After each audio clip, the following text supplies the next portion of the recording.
All right, everybody, welcome back to the Worldwide Travel Podcast. My name is Dave Canyon, and I am recording from New York here in the United States. I'm with several people of our team, and we have a special guest today, so let me just go around the horn here. Alexandra, she is from Romania. Say hello, Alexandra. All right, and we have Luke from Milton Keynes in the UK. He's hosting, and this is basically his show. Luke, say hello. How you doing, everyone? All right, and we have a special guest.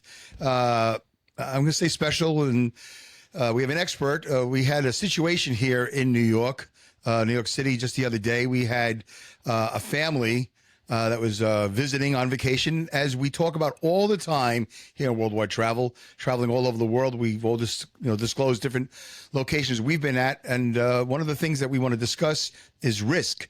When you have an idea of things you want to do, I printed up a whole list of dangerous things or questionable things that people do on vacation. And let's see. Yeah, I can retrieve it real quickly here. Yeah, there we go. Just traveling by plane to your destination is a risk. When you travel by night, as a truck driver, I've traveled by night. That's a risky thing, but people love it. Some people don't love flight. Some people do or do not like night travel. There's a documentary that I discussed with our guest about a volcano that people went to go visit in New Zealand. And unfortunately, they had a big problem there. A lot of people died because of the sudden explosion of the volcano. But people love to see volcanoes. They love to get it up close. People like to go see cliffs. Wherever there's a cliff, they love to go see cliffs. They love to get to the edge, and there'll be a sign saying, "Don't step away from the cliff." But they want to get closer. We have Catskill Falls that Bill might know about, our guest here in the area. People love to go to Catskill Falls, and there's people always falling. So not only do you get hurt or die, you endanger first responders as well. So there's something to talk about. People who go on boats and cruises. I've had many conversations with people who just are not excited about going on a boat in general or on a cruise. Bungee jumping, riding an ATV or renting a moped. There's certain countries they love renting mopeds. Some people don't do that. Scuba diving. We've heard a lot of stories about scuba diving. Just general hiking up and down mountains and trails. There's a lot of risk for that. Also, for some people, just getting a little friendly, just getting friendly with other people, it scares them because you don't know who these people are. You just think everybody's on, vacation like you and has all the good intentions in the world. But if you don't know these people, then some people just, I happen to know somebody very personally that just doesn't want to meet anybody. And that's okay. So that's just some of the risks. And there's more. Eating food, foreign food, drinking foreign water. So as soon as you leave your house, as far as I'm concerned, you assume a lot of risk. And even sitting here in this chair, I am assuming some risk. So let's just start with that. That's where I go. I just know that every day is a risk. So let's introduce, I'm going to say Captain. Is that okay? Captain Bill Hart here from New York. And I'm a former Navy captain. Yes, it's true. There you go, Bill. So you'll do a better job than me. Give us a little bit of your background, why you're here on the show. I actually put out a post on Facebook. Your wife was nice enough to respond like almost immediately, which is a miracle concerning the small town that I live in. I think you're I don't know if you're in my town or nearby, but give us a little background on Captain Bill Hart and why we have you on the show today. Well, I joined the Navy to learn how to fly. I spent over 22 years flying in the Navy, and then after that I became a member of an aircraft manufacturer, Command Aerospace in Connecticut. It's a smaller company compared to Sikorsky, but I'm about to retire, actually. Congratulations. So, about 10,000 hours of flight time in helicopters, and I also had a job in New York City for about a year, flying S-76 around over the Hudson River and areas around New York City. Wow. When you flew this helicopter around New York City, what was the purpose of that? Who were you flying for, and what was the deal? It was called a Part 135 operation, where you fly in people who usually have lots of money, fly them to their private jet over in Teterboro or in different areas, or picking them up in Westchester, fly them to New York City. Or the Hamptons? Or the Hamptons. We used to go to the Hamptons quite a bit. All right. When did you stop doing that? Or when 2007. Okay, because I actually have a friend of mine who was like a dispatcher of a sort there. It's not what he was called, but he's the one that would take the phone call from these very, very, very wealthy people. Right? These are the Seinfelds. These are I flew to Seinfelds. The Seinfelds, the Icons, right? Carl Icahn and people like that. I mean, for them, for me, maybe even for you, but for me, taking a 3-hour trip from New York City to the end of Long Island. So for some of us, it's hard to imagine what that looks like. That's a 3-hour trip on the LIE. So for me, that's normal. Taking a bus might be a good idea. You take the Hampton Jitney, and that, you're sitting in comfort in a bus. But for these people, they think nothing of it to rent a helicopter, which is not $100,000 an hour. They actually own part of the helicopter, right? Right. Some of them do. And the rate back then was about $5,000 an hour for a 35-minute flight out to the Hamptons. $5,000 an hour for a 35-minute. For them, they don't even think about it. It's like, yeah, we do it. How many people are on the plane? We don't care. Whatever. We bring everybody, and it's first class, really beautiful, right? Nice interior. It's like leather first seats. class. What's that? Leather seats, and they have about 6 or 7 seats. For a helicopter, can usually have 12. Yeah. So there's a lot of that going on between Teterboro, which is not, it's like near Newark Airport in a way. It's in New Jersey, and there's several, Westchester. I think you said right. And I know this helicopter business was out of Poughkeepsie. Is it Sikorsky? Is that what it was called? It was actually a subsidiary of Sikorsky. What do you know what the name of it? Yeah, we flew out of Poughkeepsie. Yeah. Okay. All right. So anyway, so the point of what we're trying to say is that there's a lot of super wealthy people that fly, and then this particular family, I'm going to get the names here in a second, was an executive from Siemens. I wouldn't put him up there, in that wealthy. It was a tourist, much smaller helicopter. It only seats so many, right? As compared to the ones you flew, the super wealthy out to the Hamptons and stuff like that, right? It's different, right. Smaller. All right, so we don't want to make any trouble. We're not looking for the rotor, and we're not looking for technical things. But tell us, Bill, about people who travel and risk specifically with helicopter. I'll say real quickly a story before you answer that question. 100 years ago, you might remember this, Danbury in Connecticut. Danbury had a state fair. Do you remember the state fair in Danbury, Connecticut? No, I don't. Okay. Well, for a couple of years, my father would take us to the Danbury State Fair. The Connecticut State Fair was in Danbury, and every year we'd go, there'd be a helicopter, and there'd be a helicopter pad, and it was like, at that time, I think it was like $30 an hour, which probably in 1971, when I was 8 years old to 70, whatever, that was a lot of money for my father, and I'm sure he was out of his mind. Like, there's no way we're getting on a helicopter, because he was probably scared of it too. But anyway, that's whatever it was. It could have been $100 an hour. I don't remember. And nobody goes for an hour. It's always like 15, 20 minutes and you go. So I'm familiar with people flying like at a state fair. It just says hot dogs, corn dogs, water balloon contest, Ferris wheels, and a helicopter at a state fair. So this tradition of tourist helicopters goes way, way back. You might know more than we do. I'm sure you do. So give us what you can about what it is that we should know about New York Helicopter, which is the name of the company that had this problem, and around the world flying helicopters for fun. Well, for the most part, I've seen those helicopters flying around when I was down there flying, but they're safe. I mean, obviously, after this last accident, a lot of people have their worries about going up in a helicopter, but I think in the U.S. it's probably as safe as driving a car, because they do have a lot of regulations. The FAA keeps on top of them. They have to maintain maintenance records, and so it's relatively safe. I mean, obviously, bad accidents do happen occasionally, and but for the most part, even with the car accidents, I mean, people get killed in car accidents all the time. So, like I say, traveling's a risk. You try to reduce the risk, and they really try to do that in aviation. Right. So, what would be some of the most common things that could go wrong? We don't like Dave was saying, we don't need to go into very specific detail, but just for the layman, what should we? Is there anything that someone who's preparing to fly, someone doesn't know anything about a helicopter? Is there anything that we should be mindful of? Is there such a thing? And if no, then what are some common things that could go wrong, most frequently? Well, I mean, I don't want to pick on foreign countries, but some other countries, I would probably at least look in or get on the website of the company and see if you can find out if they've had problems before. Or, And you can always check with the FAA on their website and see what accidents they post every accident that happens in the U.S. So you can get on the FAA website and check that if you wanted to before you went flying. So they have to do that. Like it's an obligation to be transparent about that. Oh yeah.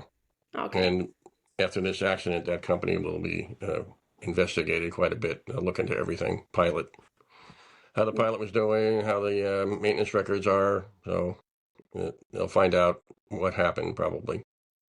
Bill, Especially would you since they recovered the aircraft. Yeah, would you be willing to take a guess? Does that make any sense? Like, I'm guessing that this company has an incredibly safe record, and their maintenance is, because the pilot, helicopter pilots are a different breed of people. I'm assuming, I'm just guessing because that is, in my eyes, in most people's eyes, that's a tin can with a little bit of a propeller. It's Yeah, but then again, go ahead.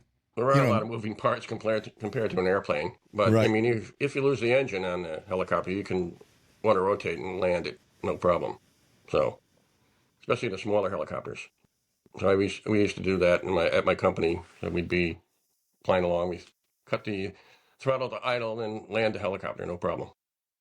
Oh, you would do that purposely? Yeah, but unfortunately, in this accident, if you don't have a rotor system, that's deadly. But Yeah. And you were the pilot in these tests? yeah. Oh, the wow. test pilot. That's interesting. I never met a test pilot before. So it's always something you see, in a movie. Like, oh, yeah, I'm a test pilot. Oh, it sounds good. And there's it doesn't matter. I was about to ask you about that famous test pilot we all know, Chuck Yeager. He was a test pilot. Okay, so you're you're Chuck Yeager of the helicopters. Yeah. Okay. Maybe.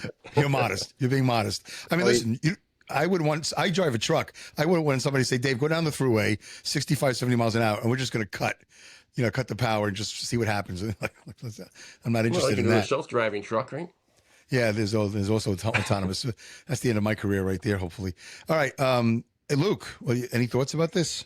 Yeah, so I saw this on the news in the UK, and there was an interviewing a woman, and she said on the news that she was a resident who lived nearby the Hudson, and she said she saw the propeller was detached from the aircraft in mid-flight.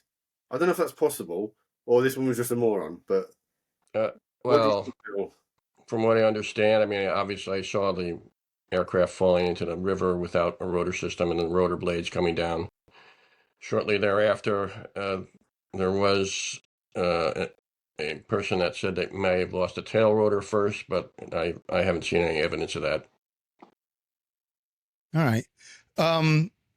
Bill, if you were in New York City that day and, like I think you just sort of addressed it, it happens at 3, I think it happened about 3 o'clock in the afternoon, 4 o'clock, you have an appointment with that same, company.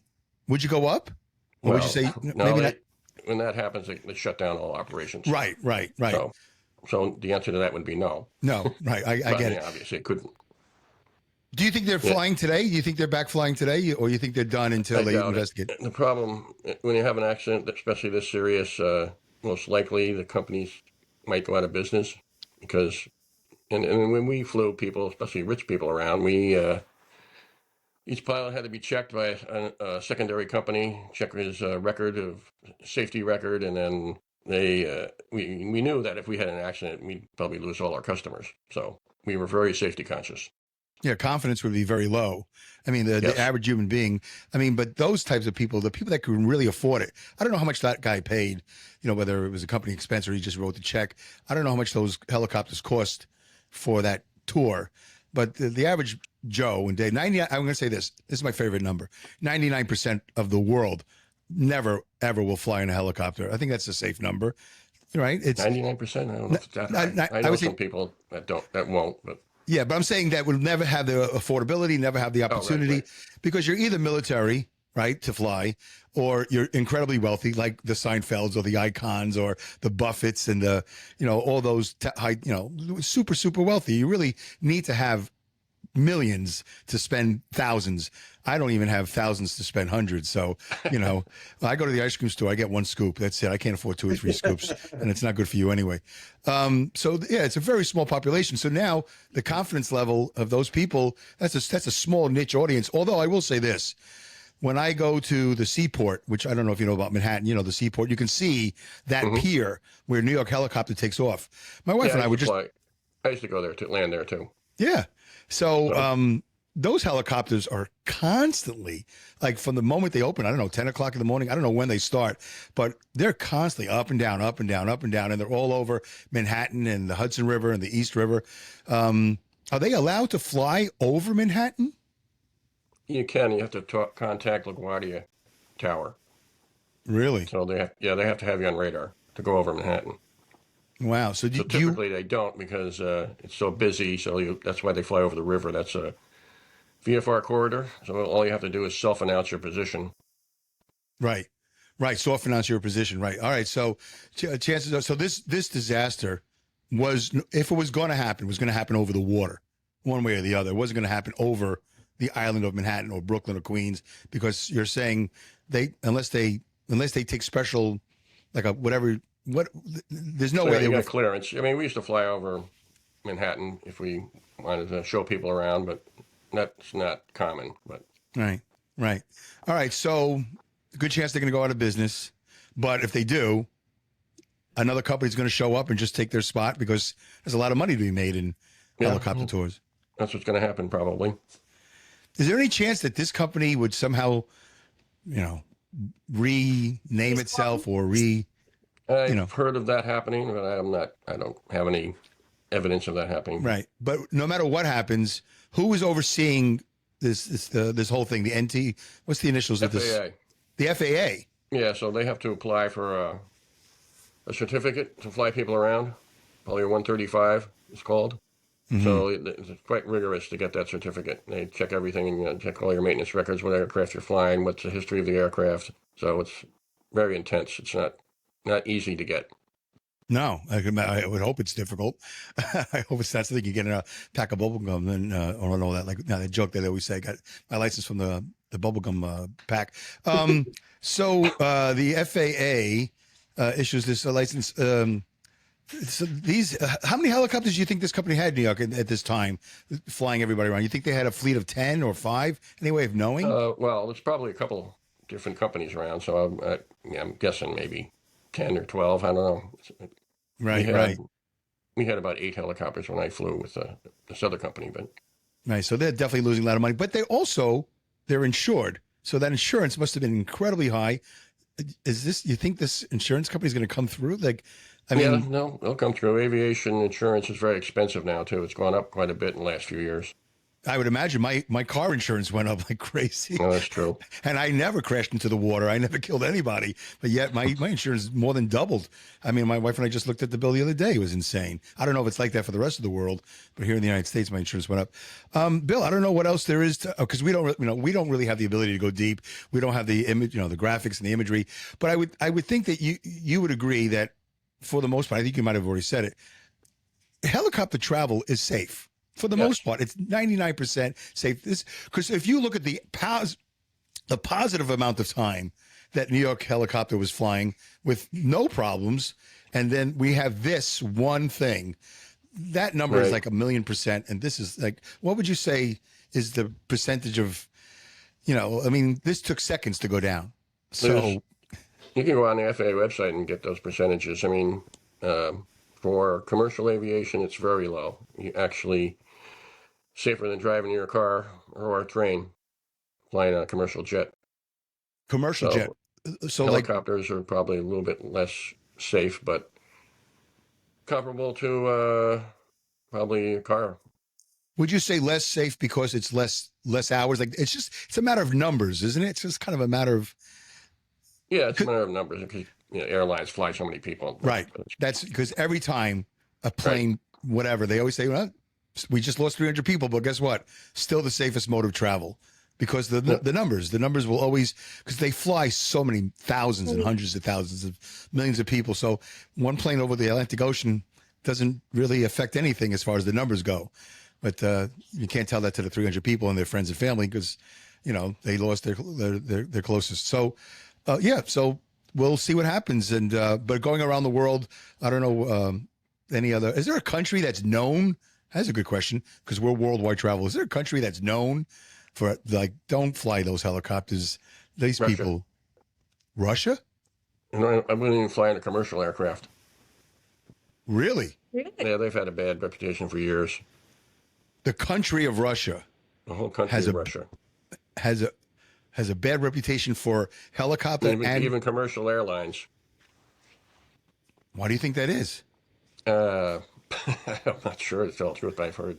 I mean, it's just things I've read too. Okay. I've never been to Russia, Okay. but they did have a bad reputation. I think it's even worse now because they're not getting enough parts for some of their aircraft Oh yeah, because of parts, sanctions. sanctions. Okay, well, all right. So don't fly a Russian airline. What? All right, I don't know what a Russian airline would be or Airflow, whatever. airflow. All Airflot. right, Whatever. I'm gonna cross that off the list. I'll stick to Air Canada and. I don't think there's too much chance of going there now anyway. So Right. Okay. All right. All right. So you go with Spirit if you're going to go to Russia. I don't know. Whatever. All right, Bill. Unless Luke or Alexandra have anything, I said I wouldn't keep you long. We really can't go deep into this. We just wanted to sort of touch on it and kind of understand a little bit about helicopter travel. I've never flown in a helicopter. I've landed helicopters when I was in the Navy on the back oh yeah, of you the were in the US. Navy too, huh? Yeah, yeah. I don't want to brag, but yes, I was in the. Oh, you could brag. I was in the USS Mobile, the LKA 115 out of Long Beach, and for a while there, all I did was kind of duck down, and then when the helicopter would land, I ran out with the chocks. I put the chocks, yeah. and, Yeah. and then we ran back. I never got I worked into with it. people like you What's that? for years. I was out in San Diego right through mid-'90s, mid-'70s and mid-'90s. Must be a lot of fun flying. Helicopters are always glorified, like in the TV show Magnum. There was that guy that flew the helicopter. It just seems like a lot of fun. My parents have a video they gave me where they flew a helicopter around the volcanoes of Hawaii, Right. and the guy's flying and he's giving a tour on the microphone at the same time. Yeah, That seems like a lot of work. we can But, multitask, no problem. Yeah, helicopter guys are an interesting breed. Anybody that flies, but you've mastered this discipline. You know, you went to school and you did it for years. And when you were young, one last question before we go, unless Luke or Alexandra, because I know I love to talk to people who have these amazing abilities. When you were young, like when did you know you were going to fly helicopter? Like, Yeah, I was in probably first time I saw an airplane. Probably when I was 6 years old. I don't know, 6 or 7. I wanted to be a pilot. So got it. And you went and did it yep, through the Navy and all that. yep.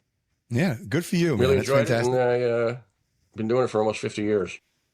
I was a little boy. I was my father worked at Kennedy Airport, and Oh, I saw. Was it New York? I think it was another helicopter company called New York Helicopter. Yeah, it was a yeah. red. You Yeah, know they this? flew bigger helicopters out Yeah. to JFK. Yeah. On the tops of buildings. Yeah. Oh, did you? Wow. Tops of buildings like the Pan Am building. Yep, that was it. You landed on the Pan Am building. I didn't know that. Okay, I was out in California. that's okay. That's all right. Yeah, landing on the top of a building. That sounds exciting, Luke and Alexandra. Don't you? I was just taking an elevator to the top is exciting for me, but landing a helicopter, that's a whole nother deal. But anyway, I did the same thing you did. My father worked at the airport, so we would wait for him, and there was this big glass, and I put my fingerprints on the glass, and my mother would sit there. Remember at Kennedy Airport, you put a quarter in the TV, and you would watch TV in that little box. You don't remember that? In the waiting room at Kennedy Airport, you used to put quarters in, and you could go I to remember that. you could go to the binoculars. You put a quarter at the Oh, Pan Am yeah, building, right, yeah, that. or you could put a quarter in the box. And you could watch TV. But anyway, I would put my fingerprints on the glass, and I just watched these helicopters take off. But I never said I was going to fly. I said that looks like a lot of fun. I'm going to go home and play with my Matchbox cars. That was it. So, Bill, you definitely achieved a height that most humans, 99% of the world, would never achieve, to actually get a license to fly and make it your career. And you're about to retire, so congratulations on that. Will you be flying anytime soon? Yeah, Yeah. I was flying all week. We still do training for our helicopters. So I had some students the last couple of weeks. And All right, have a well, couple more. I would A be couple really more classes until I retire. right. Well, I would be really stupid if we said goodbye to you and I didn't say, "Hey, man, I live right down the road. Any chance I can get a flight with you? Can I just like?" As long as you pay for it. Yeah, there you go. $5,000 an hour. I'll just write the check right now. Accept Venmo, PayPal. Yeah, sure. Oh, sounds good. I know. Yes, sure. Money's good no matter what. Bill, Captain Bill, thank you very much. We appreciate it, and congratulations on your retirement. And this last week, I hope, however it is, I hope it goes well and safe.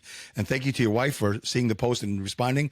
Luke and Alexandra, I'll leave it to you. Unless you have anything, we will let Captain Bill depart. I just Whatever want to ask a very simple question. Go It ahead. might sound a bit stupid because I've never flew in a helicopter before, but is all helicopters are like really loud and you can't really have a conversation inside? Yeah, most of them are. So you have to wear a headset so you can talk over the intercom system. Oh, I didn't know They're that. very loud. That's why my hearing's so bad. Same here. My wife always tells me that anyway. I didn't know that. The inside, even of the wealthiest, best Yeah, they built. try. Well, the one that we flew with the rich people did have a lot of insulation to prevent that, so they were able to get inside the cabin, so it wasn't that loud. But for the most part, they're fairly loud. All right. I did not know that. Great question, Luke. Alexandra, anything before we say goodbye? For me, I guess I was going to ask if or I don't know if it's maybe a bit too premature to ask, but do you have any hypothesis as to what could have gone wrong in this specific case in New York City? Well, I guess it's some kind of pretty catastrophic mechanical problem. I don't think because they don't do any kind of wild maneuvers with tourists and the aircraft, so it's got to be something mechanical. So Could it have been birds? I read that somewhere, like possibly birds. Yeah, you're going slow enough, so most of the time birds aren't going to cause a big problem. Okay. Unless it's a real huge. I've hit a couple small birds and it just didn't really do anything. I would So hope not. Don't think it would be a bird, but Or it could have been a flock, big geese. flock of birds might be a different story. A flock of birds might be a different story. All right, sounds good. But usually Well, no, you can avoid them pretty easily. Really? No, you're not going that fast. It's probably going maybe 80 miles an hour. So you can see the birds off in the distance, so you can avoid them in a helicopter. Interesting. In jets was more difficult. Interesting. Even if the sun is in the pilot's eyes, or if he's looking to the left, or I mean, anything is possible. We should say that, right? I mean, it happened to Sully, who knew that planes were going to go into the engine. He'd land in the Hudson River, so I guess it could happen to a helicopter. It could happen to anybody.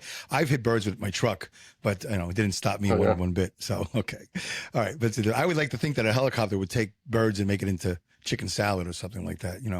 That's what I would think because of those blades, because they're traveling at high rate of speed. Anyway, I don't have anything else, Captain Bill. I really appreciate you coming by, and if we can, hopefully we won't need to ask you any more questions in the future, but hopefully if we do, you'd be more than willing to stop by and say hello again.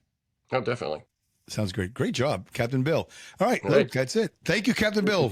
Nice meeting you. Oh, nice to meet you. Good luck. Nice to All meet right. Same to you. All right. Thank you. All right. So, Luke, what's he got to do? He has to hit the leave button? Yes. Yeah. The leave button. Where the hell is that? Yeah, I don't know. Hit the leave button, but just don't shut off your computer. It's got to download or something. I don't know. This is the one back problem with Riverside. Oh, I got it. There you go. No, still here. There you go. All right. Wow. Hopefully we'll be able to get all of that because we don't know how Riverside's so funny. What did you guys think, Luke, Alexandra? I mean, Really cool guest. yeah. Yeah. I love it. Go ahead, Alexandra. He lives in your town, and you were not aware that you had such a cool neighbor. No, I don't know anybody that lives here. I don't talk to people, but I did put out a Facebook post and in the local Facebook group, my town, and I got an answer from the wife like within minutes. It was like amazing. There is somebody that has a helicopter school nearby. I was kind of hoping they would. Again, it was a shot in the dark, but I'm trying to find so we could pay some respect to these people. There's a Spanish Siemens executive, Siemens executive, his wife, and 3 children among those that died. That's terrible. What's that? That's terrible. That's a whole family. That's Yeah, gone. and it was a birthday. It was a birthday, sort of a vacation, and a birthday thing. He was the. I know I should have had this all prepared. Augustin Escobar. Do you have it, Luke? Do you have it in front of you, or do you want to read it? I read this earlier. The family was Escobar, yeah. Yeah, and So I know obviously Pedro Sanchez, the Prime Minister of Spain, had a comment. Did this make Romanian news and UK news? It made UK It, news. Yeah. yeah, it probably did. Yeah. All right. So the brother-in-law has flown down there, and they recovered the bodies. I read one story that a couple of maybe the kids were actually alive when they found them, but then they passed after. I'm not really sure, but I did want to just pay respects to all five. And I'm going to be a bad podcast host, and I had it, and now I don't have it. But I just thought that would be the decent thing to do, because I don't want anybody to think that we're trying to capitalize on anything. We talk about worldwide travel, and unfortunately, this is also part of travel. Yeah. Yeah. And we can always talk just about the good, positive, fun stuff and completely ignore or pretend that this also doesn't happen, because this is also part of it. And when you go traveling, you do need to keep that in mind, that, hey, chances are everything's going to go well, but there's a slight, there's a small chance, small probability that things could also go wrong. And if they do go wrong, here's how that can happen. Here's how that can go down. And so we need to also talk about that. We can also always just talk about the good, fun, inspiring things, right? It's not fair to present that part of travel and completely ignore everything that could go wrong. my screen is frozen. Yeah, I totally agree. Yeah, we need to cover things that are in the news currently. Yeah, for sure. David, I think you got disconnected. Oh, it looks like it's frozen. Yeah. Yeah. Well, David, if you can hear us, if you can hear us, maybe try to disconnect and connect again. I'm not really sure if it's something that we can do. Luke, do you see any options on your end to I don't know, to Let me have a look if I try can do to something. Yeah. let's just tell Dave to disconnect and connect again, maybe. Yeah. And I'm gonna let him know if he can do that up. Usually that fixes it. I'm not really sure if there's anything else that we can do on our end. But anyway, oh, here he is. You're back. All right. Okay. We were wondering why you were so serious. Yeah, I'm just messaging you guys that my screen is frozen. So, yeah. All right. So you must have said a whole bunch of stuff, Alexandra. I missed it all. Is that it? Yeah, exactly. I was just I was concerned, like, why is he so serious listening to me? What am I saying this? I pay attention. I'm very concerned. I respect everything you have to say. So I did have it here. You did give me. Go ahead. Yeah, I was just saying that we need to talk about this side of travel as well. That you cannot that even though for the most part everything's gonna go well, when you travel you also take some risks, and you do need to be aware of those risks. We can't just brush over it like, no, this doesn't happen. It's always just fun. Just everything goes perfect 100% of the time. That's not the case, and so we need to also cover that side of travel as well. From the minute you wake up to the minute that's what Home Alone was all about. The minute they woke up, poor what's his name was upstairs in the attic, and he missed his flight because his mother had. I know that's a humorous way of looking at it, but that's how it starts. And then next thing you know, you're rushing to the airport. You forget your ticket. You forget your passport.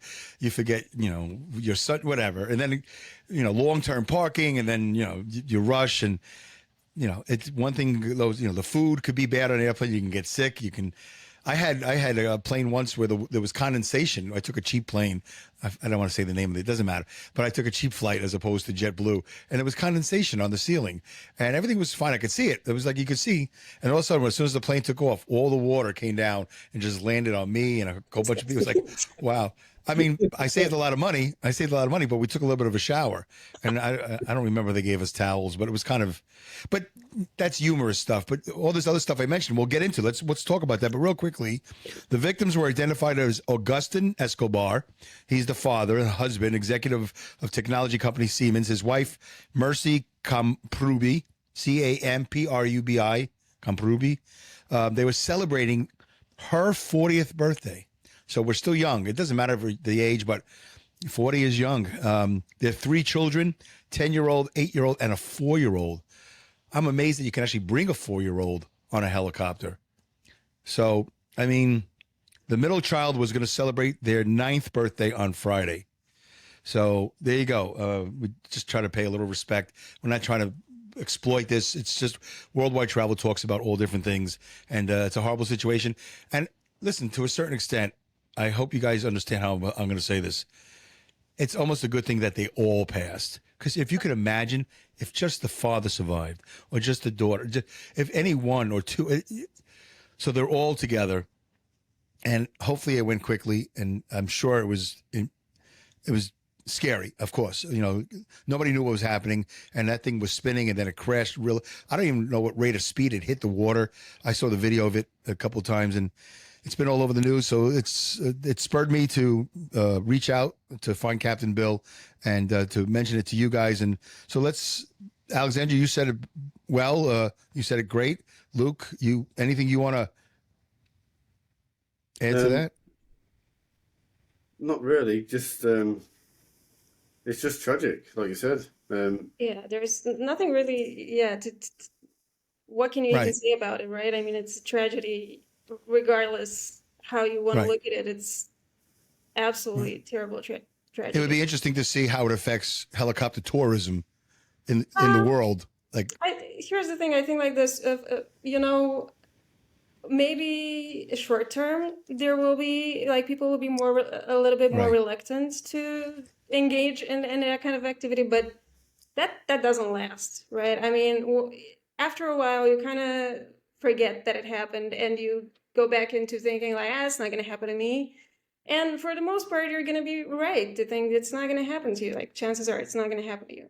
As for those, very rich people who use it as a means of transportation, like if that's something that you do all the time, or you do like frequently, this isn't going to deter you from using a helicopter as a means of transportation to get to Hamptons or wherever it is that you're going. Those people have a lot. They have a lot to lose. They have millions of dollars on the line. I mean, these are owners. These are not executives. These are owner. So this is an executive. He took a touristy helicopter, but the people I'm talking about, my buddy that worked for this airline, this helicopter company, these were like, do you know who Carl Icahn is? Like, and Jerry Seinfeld, and there was so many celebrities. I probably shouldn't even mention the names, but there was so maybe I know this in confidence. I don't remember, but I could have gotten my buddy on the show. We could still get him on the show one day, another time, to talk about the phone calls that he would get. Listen, we want a helicopter. We're going out to the Hamptons. It was always out to the Hamptons. Hey, maybe we can get Jerry Seinfeld on the show. Yeah, sure. What's the deal?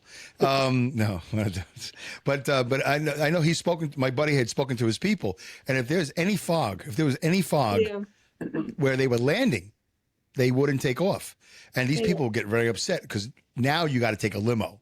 That's their first world problems. Oh, we can't fly, so now we got to get into the limo. Oh, that's going to take three hours. Well, it's a 35-minute flight. And for them, 10,000, 15,000, whatever it is, for a 35-minute flight is worth it. Can you imagine that? It's worth it to them to spend all that money. They have all that, they could feed Luke. I mean, they could sponsor the show for 20 years. Like, well, the $35,000, it's a lot of whatever it was. I could find out one day. Maybe we'll have my buddy Bobby have him on the show. All right. It's a great point that you just brought up, because I imagine that even if the weather conditions are not ideal, how are you going to tell like a multi-millionaire, billionaire, well, no, we can't take off, I imagine they have to deal with that a lot, Yeah. Oh, he did. He had to deal with that all the time. He's constantly negotiating. But the thing is, the company he worked for had a policy. If we can't see, we don't fly. I mean, that works for me. So basic. It's very basic. Can't see, we don't fly. I mean, I wish we had him on, because he's a comedian, and he did this, to make a living while he was doing comedy. So, but he was a pretty smart negotiator. All right, listen. So let's talk about this. I'm just going to throw these out again. So before you start, I'll say this, because you started at the very bottom, right? So the first risk is that you might miss your flight, right? Like, that's the first thing. Like, let's start right there. Yeah. You're not going to get killed, though. Yeah, you won't get killed doing it though. You know what I'm saying? But yeah, you could risk. I missed a flight once. I missed a flight. I just fell asleep. I was in the Navy. I was trying to get back to the mainland from Hawaii, and I just dozed off. And then I ran. I had to run across the airport, and when I was much younger, and I got then I had to take a later flight, and somebody said, "Oh, I wish you had just told me. I would have woken you up." I go, "You know what? I was so tired. I didn't even think to tell anybody. Like, whoever it was, some employee said, because I was in the Navy at the time. So, I was in the USO, whatever, the military holding pen, whatever it was. They knew, they just didn't know I was waiting for a connecting flight. Yeah, you absolutely start at the bottom. Driving to the airport, and but I want to talk about risk, like real risk, like Right. night travel, traveling at night. I knew somebody down the road here last week. They needed a ride to the airport. They wanted to leave at 12:30 after midnight. They wanted to leave at 12:30 to arrive at the airport at 3 for a 6 o'clock flight. And I'm thinking, okay, well, I can take you down there because I was looking for some part-time work, so I could take you down there in my van and all that stuff. But part of me is thinking, it's probably safer and smarter to get a hotel room Right. at the airport and just jump on the airport shuttle. So to minimize risk, you could break down on that throughway. It's a 2-hour ride. It's 2 o'clock, 3 o'clock in the morning. You got to get a tow truck or you got to get another Uber. People don't think about this, but I didn't want to suggest it to them because I wanted to make the money. But it's just something to think about, that you can get a hotel nearby. But night travel, how about? Would you guys be interested in seeing a volcano, an active or dormant? Yes. Luke is saying yes. Well, hold on, Alexander. Luke just went yes. I want to see a volcano. Go ahead, Luke. Let's talk about this. We were in Pompeii 2 years ago, and we wanted to go to Vesuvius to walk up Vesuvius and see the views from there and everything. But we couldn't go because it was windy on that day, and they didn't let us go. And you see, the thing is that you're already at Pompeii, so that should be deterrent enough, right? Yeah, yeah, exactly. Wait a minute. Exactly. But what? Yeah, right. Right. Well, why I shouldn't be talking now. That's it. You're in Pompeii. You've already seen the damage. This is what happens. This is what happened. You're visiting. Did you go to Pompeii to see the damage, Luke? Is that why you go to Pompeii? I wanted to see the bodies in Pompeii, Oh, but they've moved them all to a museum. That's a real show. Yeah. You're talking about the bodies. Yeah, You really want to see that? yeah. Okay, no judgment. No judgment. We've made But that they're very clear in the centuries and last. centuries old, so it's not someone's grandmother. They're thousands of years ago. So so yeah, What- I mean, it was someone's grandmother Yeah, thousands of years ago. not someone I know. What did the wind have to do with anything? Why was the wind Well, an if issue? you are walking up a mountain and you get burned off the mountain by wind, that can be pretty dangerous, I guess. Oh, that's some heavy wind. Okay, you were supposed to hike up Yeah.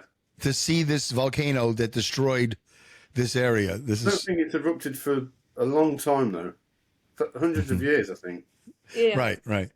All right, sounds good. Well, I just want to quickly. What's that, Alexandra? So it's due for So another. it's due. Yeah, that's what I would think. I think it's ready. It's like when I go bowling and I don't throw strikes for 5 frames. I think in the 6th frame I'm probably going to throw a strike, but because I'm due for a lotto win. I'm due for a lot of things. But Luke, there's a documentary. I'll send you the link to it. It's about. I had it here on my phone. I was trying to be a good podcast and be prepared. But there's a documentary that happened in New Zealand. Do you guys know about the story where there was this dormant volcano, and these people, they had a cruise, not a cruise line, they had a boat tour. They take you from the mainland in New Zealand out to this island. You could see the island from the mainland. You could see the smoke, and it was always white smoke, and people wanted to see the volcano. This is what they would pay to do on vacation. This is fun. Let's go see the volcano. Until one day, it erupted while they were on the island. And there's no shelter. They never built shelter just in case. Nobody thought, just in case this thing goes off, let's build a shelter so that they could run down and hide, and all the rocks would not hit them. People got killed. They got hit on the boat. Some people were on the boat and they got hit. So as soon as what? But what kind of shelter could you even build? A shelter that protects you from rocks from a volcano. I don't Just know that you can do that. It's like the temperature is way too high. I don't know what could possibly protect you from that. I mean, even like the people at Pompeii, that's why they died. they didn't die because the lava got to them. They died because it was so hot. Like they died from heat. What's it called? I don't even know the The term. lava, molten lava. I understand you to be protected from molten lava is almost impossible, but just to get hit by these people were getting hit by rocks as they were running down, and then they got knocked out. A rock will knock you out. I'm just saying that you would think they would have something. These people are walking around like maybe in flip flops. They're wearing shorts. Like there was a lot of. You got to watch this documentary. I have it saved here. It was on Netflix. Netflix is all over the world, right? So, so I'll look for it while we're talking. Yeah, okay, so I'm anti-volcano. My wife and I saw this documentary, went, okay, cross that off the list. We're not interested. And by the way, when I was a little boy, just watch a James Bond movie. They got the best volcanoes in James Bond movies. It's always like a fake cover, and then they open it up, and then the rocket takes off. So also Godzilla. Watch Godzilla movies. Plenty of volcanoes. You don't need to see a volcano. Luke, I understand how you feel, but what? It's not the same. No, it's like listening to a concert, going to a concert to see Limp Bizkit, or just sitting home and listening to it on 8-track or whatever. You're going to go to the concert and get an experience. Don't get there too early. But anyway, like what's that?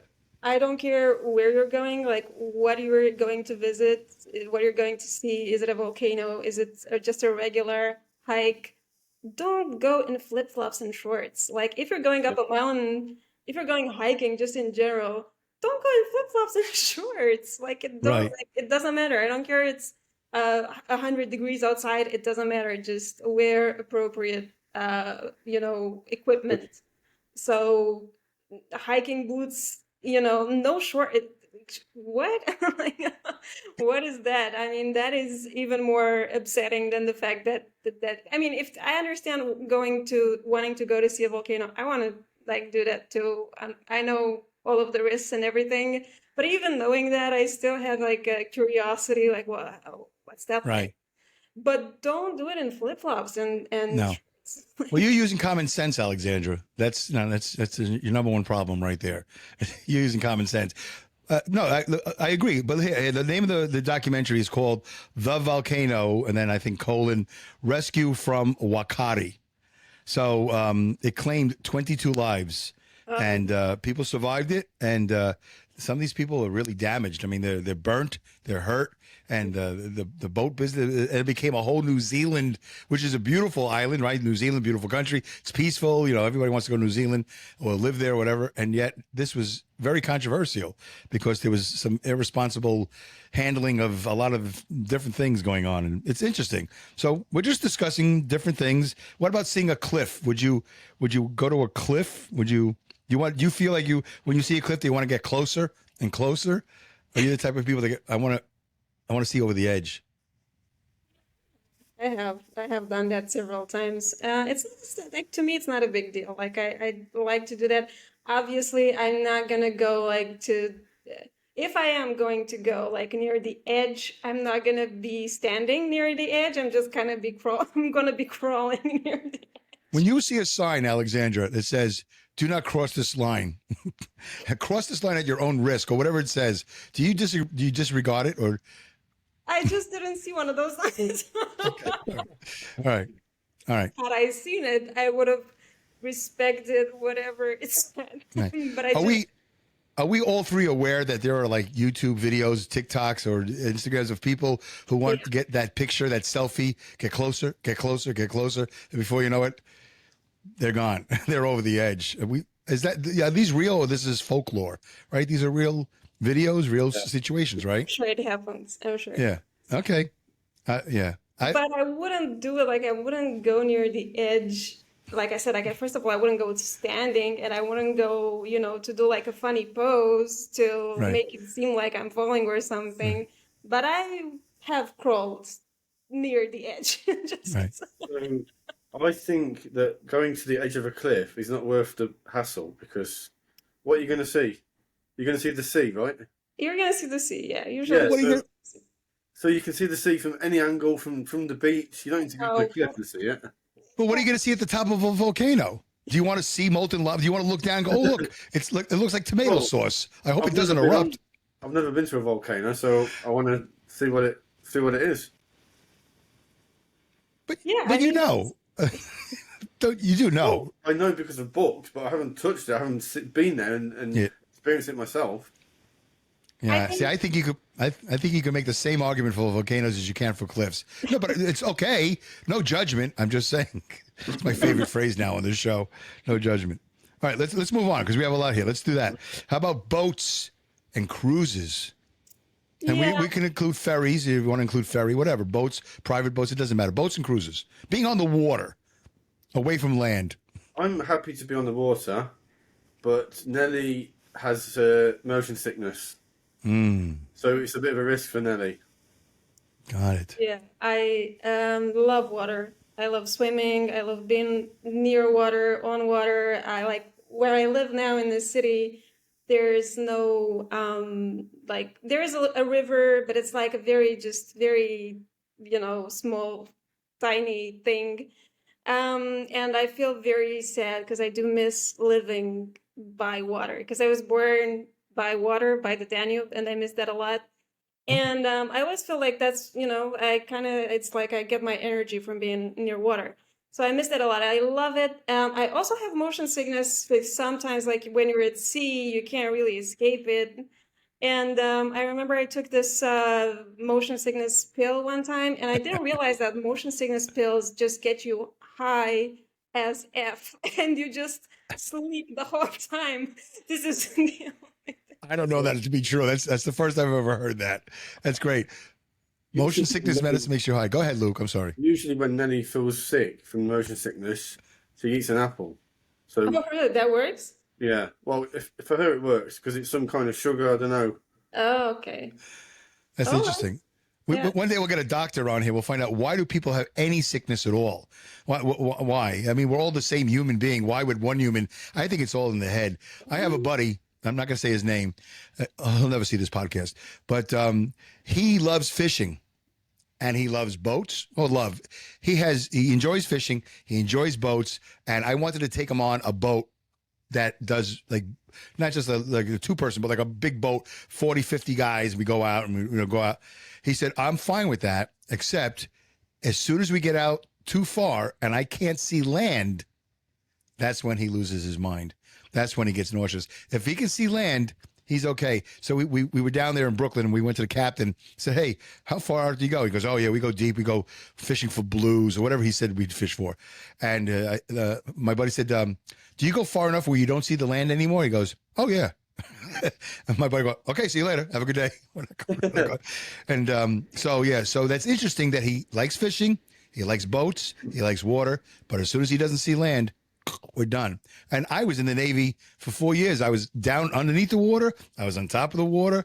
I was in stormy seas. I was in calm waters. I was in European waters. I was all over. I loved it. But I was under this false sense of confidence that this ship was never going to go down. Never going to go down. It was always like, yeah, we're in the Navy.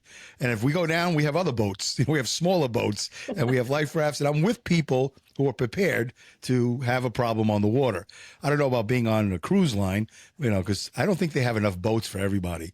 I think there's a misunderstanding that cruise ships have boats, but they don't have enough boats.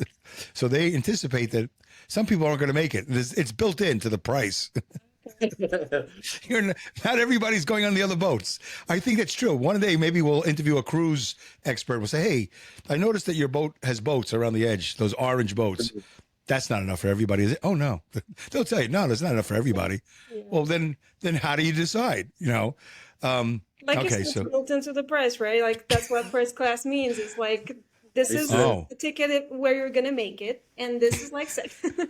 This is it's first come, first serve. The first one to the boat is getting the boat. I guess so, yeah. It's not women and children first anymore. That went out years ago with the Titanic. No chivalry when it comes when the boat going down.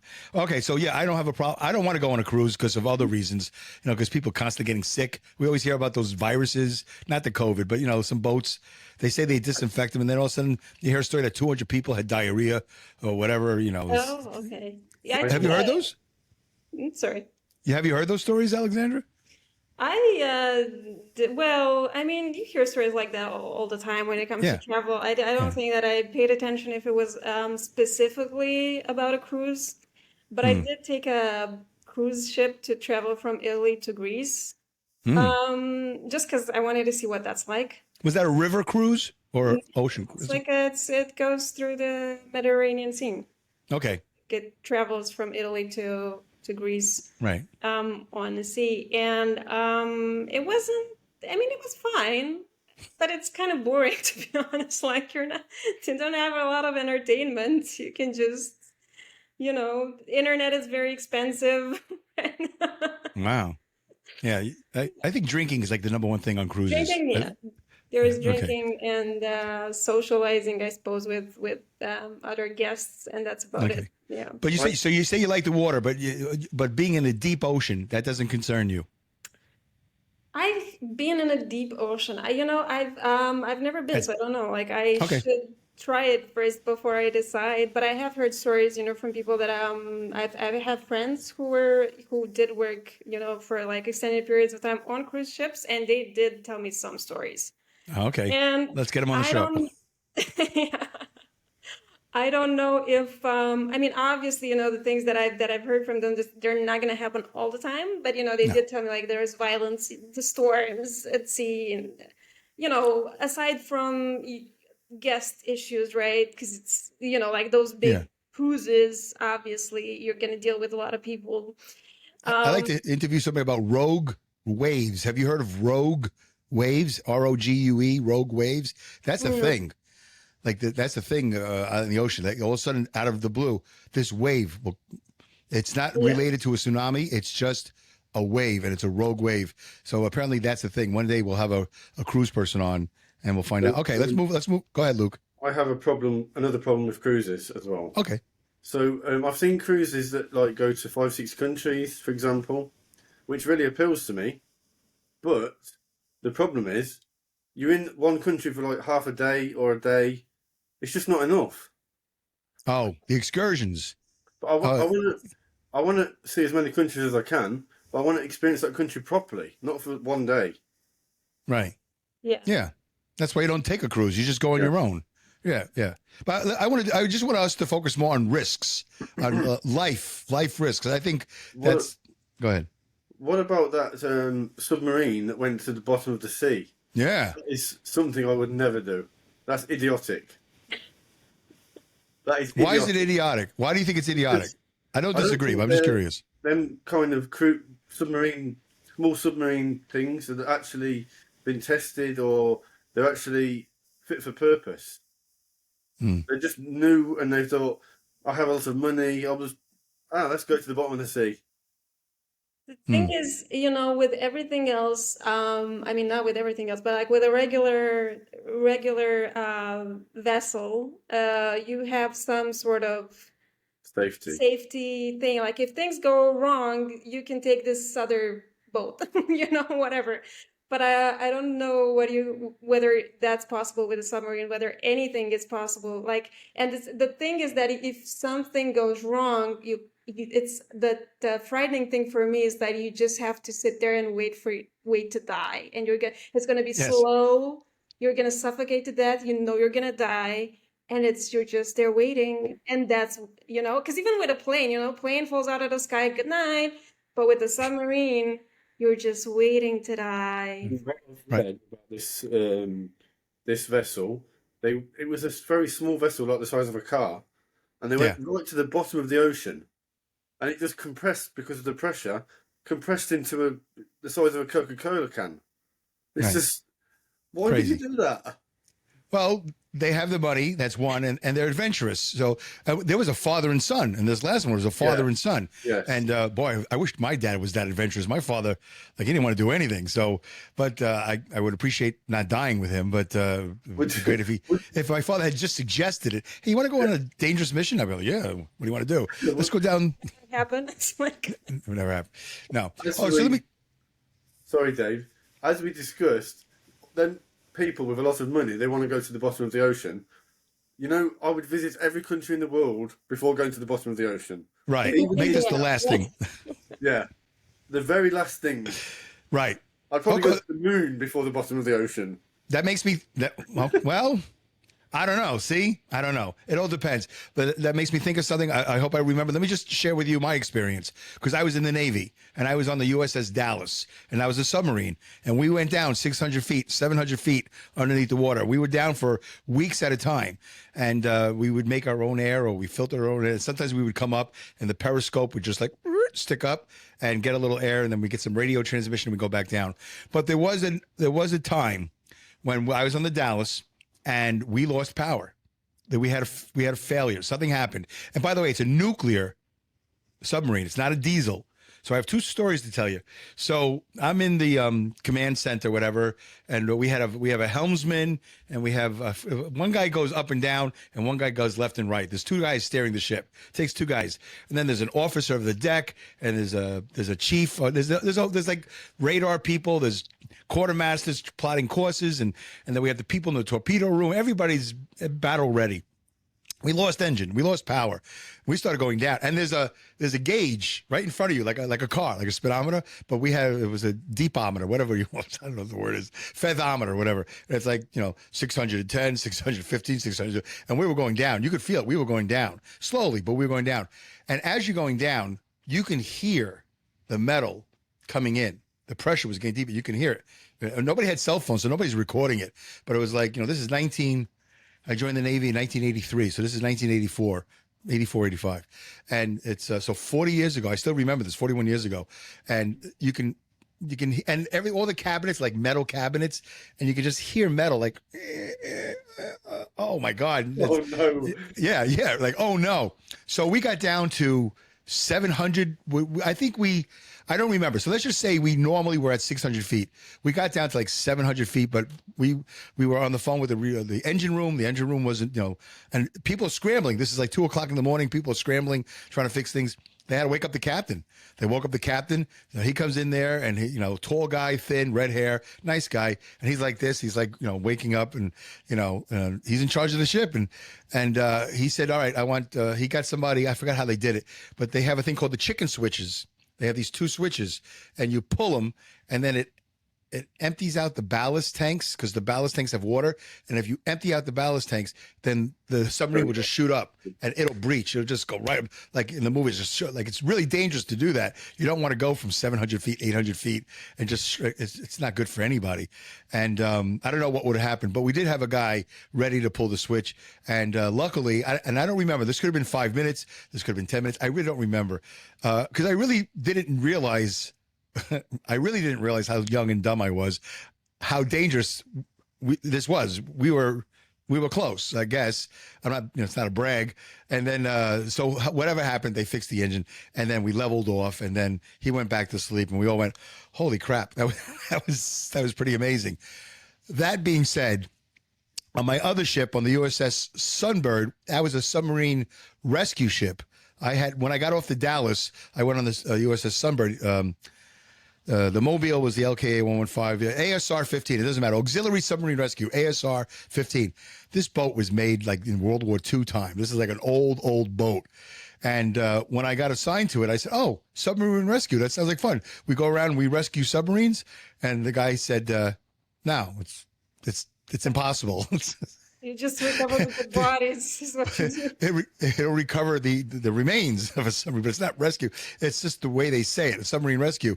But also, this boat was made to rescue diesel submarines back in the 50s and 60s, not nuclear subs, which were much bigger, much heavier. So it was basically a boat for divers. We had divers that would do diver training, and we towed via a tow line. This is how archaic it was. We had this thick rope. It was a tow line.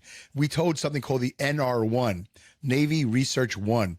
It was like a little yellow submarine, but it wasn't yellow. It was like really small. And it had, I don't know how many officers were in there, like two, no enlisted men, I don't think, just like 3, 4. And we went up and down the coast of Ireland looking for a screw. It's called a screw. It's the back of a submarine, a screw that propels the submarine fell off or something. This is what they told us. We're looking for a screw. And the NR-1, we would tow it. We towed it all the way across the Atlantic to Ireland. And we went up and down the coast of Ireland. And this NR-1, we would communicate with them, and they were looking for a screw. I don't know if they ever found it. I don't really remember. But That thing was small. I never saw it out of the water that I can remember, but I know it was bigger than this, but it was, small and compared to a regular submarine. So those guys never imploded, and that was 1984, 85. This thing you're talking about, what was it called? The Odyssey? This thing that exploded? I forgot what it's called. So, yeah. Yeah, I did a TikTok video on that. I think I got like 10,000 hits. It's that's crazy. And that wasn't an experimental though, Luke. Those guys were told they knew what they were doing, but there was a leak and a rivet popped and the thing exploded. It's terrible. Yeah, that's a horrible way to die. Yeah, it is a horrible way to die. But anyway, but that is a risky take. I took a risk being in the Navy, being in the submarine. I didn't think anything of it.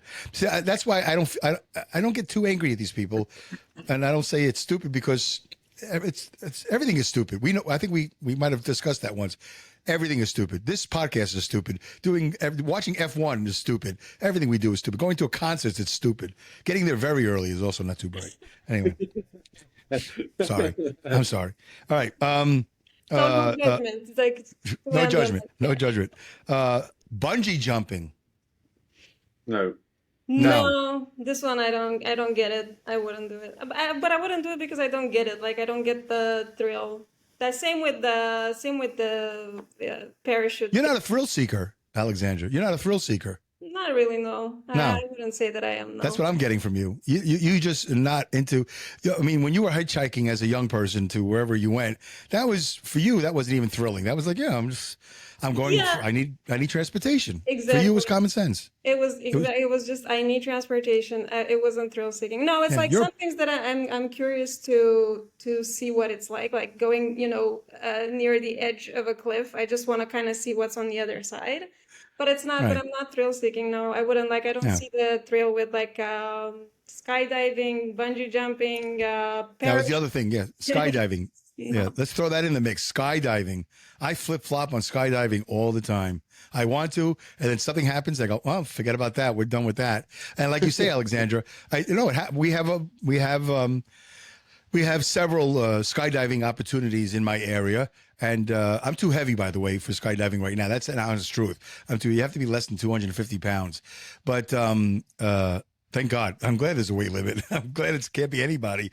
But yeah, I flip-flop on. I want to go with my son or go by myself. But you're right, Luke. It's like maybe you should do all these other things first. Do the other 50 things that don't involve risk, and then put that at the end of the list. Deep sea on the Odyssey, skydiving, volcanoes, and maybe a trip to the moon. Make those 4 things your last 4 things, just in case. Might be your last 4 things. They might be your last 4 things. I would never do bungee jumping. That terrifies me. It terrifies you. Why? Why does it terrify you? It's supposed to be terrifying, I think. The adrenaline rush of jumping off a bridge or whatever, and also people have actually died doing this. Oh yeah, people have actually hit the ground on a bungee jump. Yeah, but people have died in all these things that we're discussing. That's the but you went on there's a difference between. I don't know. He went on a flight to Brazil, and you had rough turbulence. You had a rough. That could be a lightning bolt or whatever. A flock of birds. The flock of birds is what took that flight down out of Kennedy, and Sully landed it in the Hudson River. But there's a purpose to that, Like there's you take a flight to Brazil. See, like to Brazil. So if there's a purpose, then it's okay to die. But if you're just doing it for thrills and fun, well, I agree with Alexandra. If there's a purpose, then okay. Right. But also, what's on the other end? Sorry, Luke, to interrupt. Just I'm just. To what you're saying, like what is on the other side of the jump, right? Because there's there's nothing. No, I agree with you. If you're going for a reason, you're going to see Brazil, and the plane goes down. Okay, I think it was worth it in a way. Right, it was worth it in a way. Because your intentions were good. Your intentions were to see family, right? No, I get that. They were good. It's just that they were you had an intention. Right. Well, I still think everything is stupid. I think if you go with everything is stupid, and then you just kind of work your way up the ladder to less stupid. I think whatever. Bungee jumping is not less stupid. Going to Brazil to see family is less stupid, but bungee jumping is dumb. But I say I would do it. So I'm being recorded. I can't take it back now. I say I would do it. In the moment of truth, I can't tell you. I'm hoping there's a weight limit. That'd be my excuse. How much? 250 pounds. 260. Sorry. Can't do it. My brother's done a With my skydive. shoes off, maybe. Go ahead, Luke. I'm sorry. My brother's done a skydive, and my dad has done a bungee jump as well. Your dad? But it wasn't any scenic place he did a bungee jump. You know, it wasn't like a beautiful river or a beautiful scenery. He did it in a car park. So On a ride, one of those rides. it was kind of a pub car park. Yeah. So it wasn't even like a beautiful scenery or anything. Wow. That excuse would be Wow. scenery. Isn't there a tradition in Europe when your father does a bungee jump that you do a bungee jump too? No. He drinks a beer, No. you drink a beer. I thought we discussed that in the last show. No? Bungee jumps are not Okay. included. Okay. That's not good. We All right, ended all right. that in the Middle Ages. We don't do that anymore. Okay, sure. All right, sounds good. I trust you guys. You guys are over there. I'm over here. I don't know anything. All right, so I'm iffy on the bungee jumping. By the way, years ago, I bought a motorcycle, and it was long story short. I bought a motorcycle because it was a big FU to my parents. Because when I was a kid, there was no fun. There's no fun to be had. No mopeding, no mini biking, no dirt biking, nothing. It's just like you walk or you ride your little your 3-speed bicycle because you're a kid. So there'll be no excitement, no motorcycles. You can have a car when you're old enough, but no motorcycles. So when I got old enough, I bought a motorcycle. And then my father came over to visit. My mother and father came to visit me one day. And I opened up the garage door and there's my motorcycle. And I go, oh, I'm waiting for no. I'm waiting for the big pushback. No, it's dangerous. My father goes, oh, well, you got a motorcycle. That's great. Yeah, it looks like a lot of fun. And I'm like, oh, what a disappointment. I thought he would be upset about it. And I said, yeah, I'm thinking about selling it because, it's dangerous. Everybody's texting and driving. And, I don't really enjoy it. He goes, oh, no, you should keep it. You should ride your bicycle, motorcycle all the time. I'm like, oh, that was a big failure. Epic fail. I really wanted them to be upset about it, but they were happy about it. My father was. My mother could care less. Anyway, but I put that in that same family. Like, it's a risk. Motorcycle riding is absolutely super risky. That's not the safest travel in the world. Like helicopter, I'd probably go on a helicopter way before. Even today, I go to helicopter before I go back on a motorcycle. Nobody's texting. What? Really? Yeah. Okay. Yeah, I didn't really enjoy motorcycle riding. I tried, but it was you need to start young. If you're going to ride a motorcycle, start young, and you build up, your immunity to danger. It's all ignorance. You're ignorant. Like, no, it's not going to happen to me. I'm going to be safe. And then before you know it, you hit listen, long story short, I know somebody down the road, motorcycle, was coming back, just got married or just had a kid, whatever, and died. Got hit by a car. Somebody who was not from the area made a left turn and hit the motorcycle, and he died. I mean, I knew him as a friend of my son. Anyway, let's move on. ATV, moped rentals, or that type of thing. Like, you go to these places, you can rent the moped, and it looks cute in the movies. You got your wife behind you. If you're a man, your husband, whatever, your girlfriend, whatever, and you're like, yeah, let's go see Spain. Let's go see Italy on our Vespa, and then Well, in Thailand or in anywhere in Asia, that's the only way to travel by scooter. Right. But you're a tourist now, Luke. You're a tourist. Are you renting a moped, a Vespa? You doing it? When you're in Thailand, there's not too many buses or trains or public transport. The only way to get around is on a scooter. And Kelly's going to ride with you? Yeah. She'll hold on to you for dear life? Yeah. What choice You wear does a she helmet? have? And on ATVs, I think I would rather go on an ATV in Egypt than go on a camel. Oh, really? Oh, I don't have camel on the list. Oh, let me add camel to the list. Talk about that. Because I just think it's cruel for the camels that hundreds of people a day are riding the camels and they don't get a proper food, they don't get a proper break. They, because it's money for the guy, Yeah. I don't. I mean, maybe you have a point. I don't know how the camels are treated. I did do that. I did both the camel and the ATV in Egypt. It's I How do mean, they treat the ATVs? Do they treat the ATVs nice? Do yeah, the they keep them? ATVs get fed really well. They get fed? Just curious. Okay, go ahead. I'm sorry, Alexandra. No, I mean the camel. I don't know how it got treated when I wasn't watching, when I wasn't there. But it seemed in good shape. The one thing about the camel is that you don't expect it to be this fast, but it can be it can be very fast. It's like because you always see it like just kind of Ambling along, yeah. But in reality, it can actually reach quite an impressive speed if you if you want Uh-huh. to. So yeah. That surprises me, actually. Yeah. Yeah, well, maybe it's not that impressive, but when I was, writing, it did feel like it was it was going a little fast at times. But yeah, Wow. and as for the ATVs, I think, I wouldn't take them on the road, but No. in off-road, yeah, like in the desert and the woods, whatever, I have done that. I would do that, but I would just keep it to those specific areas.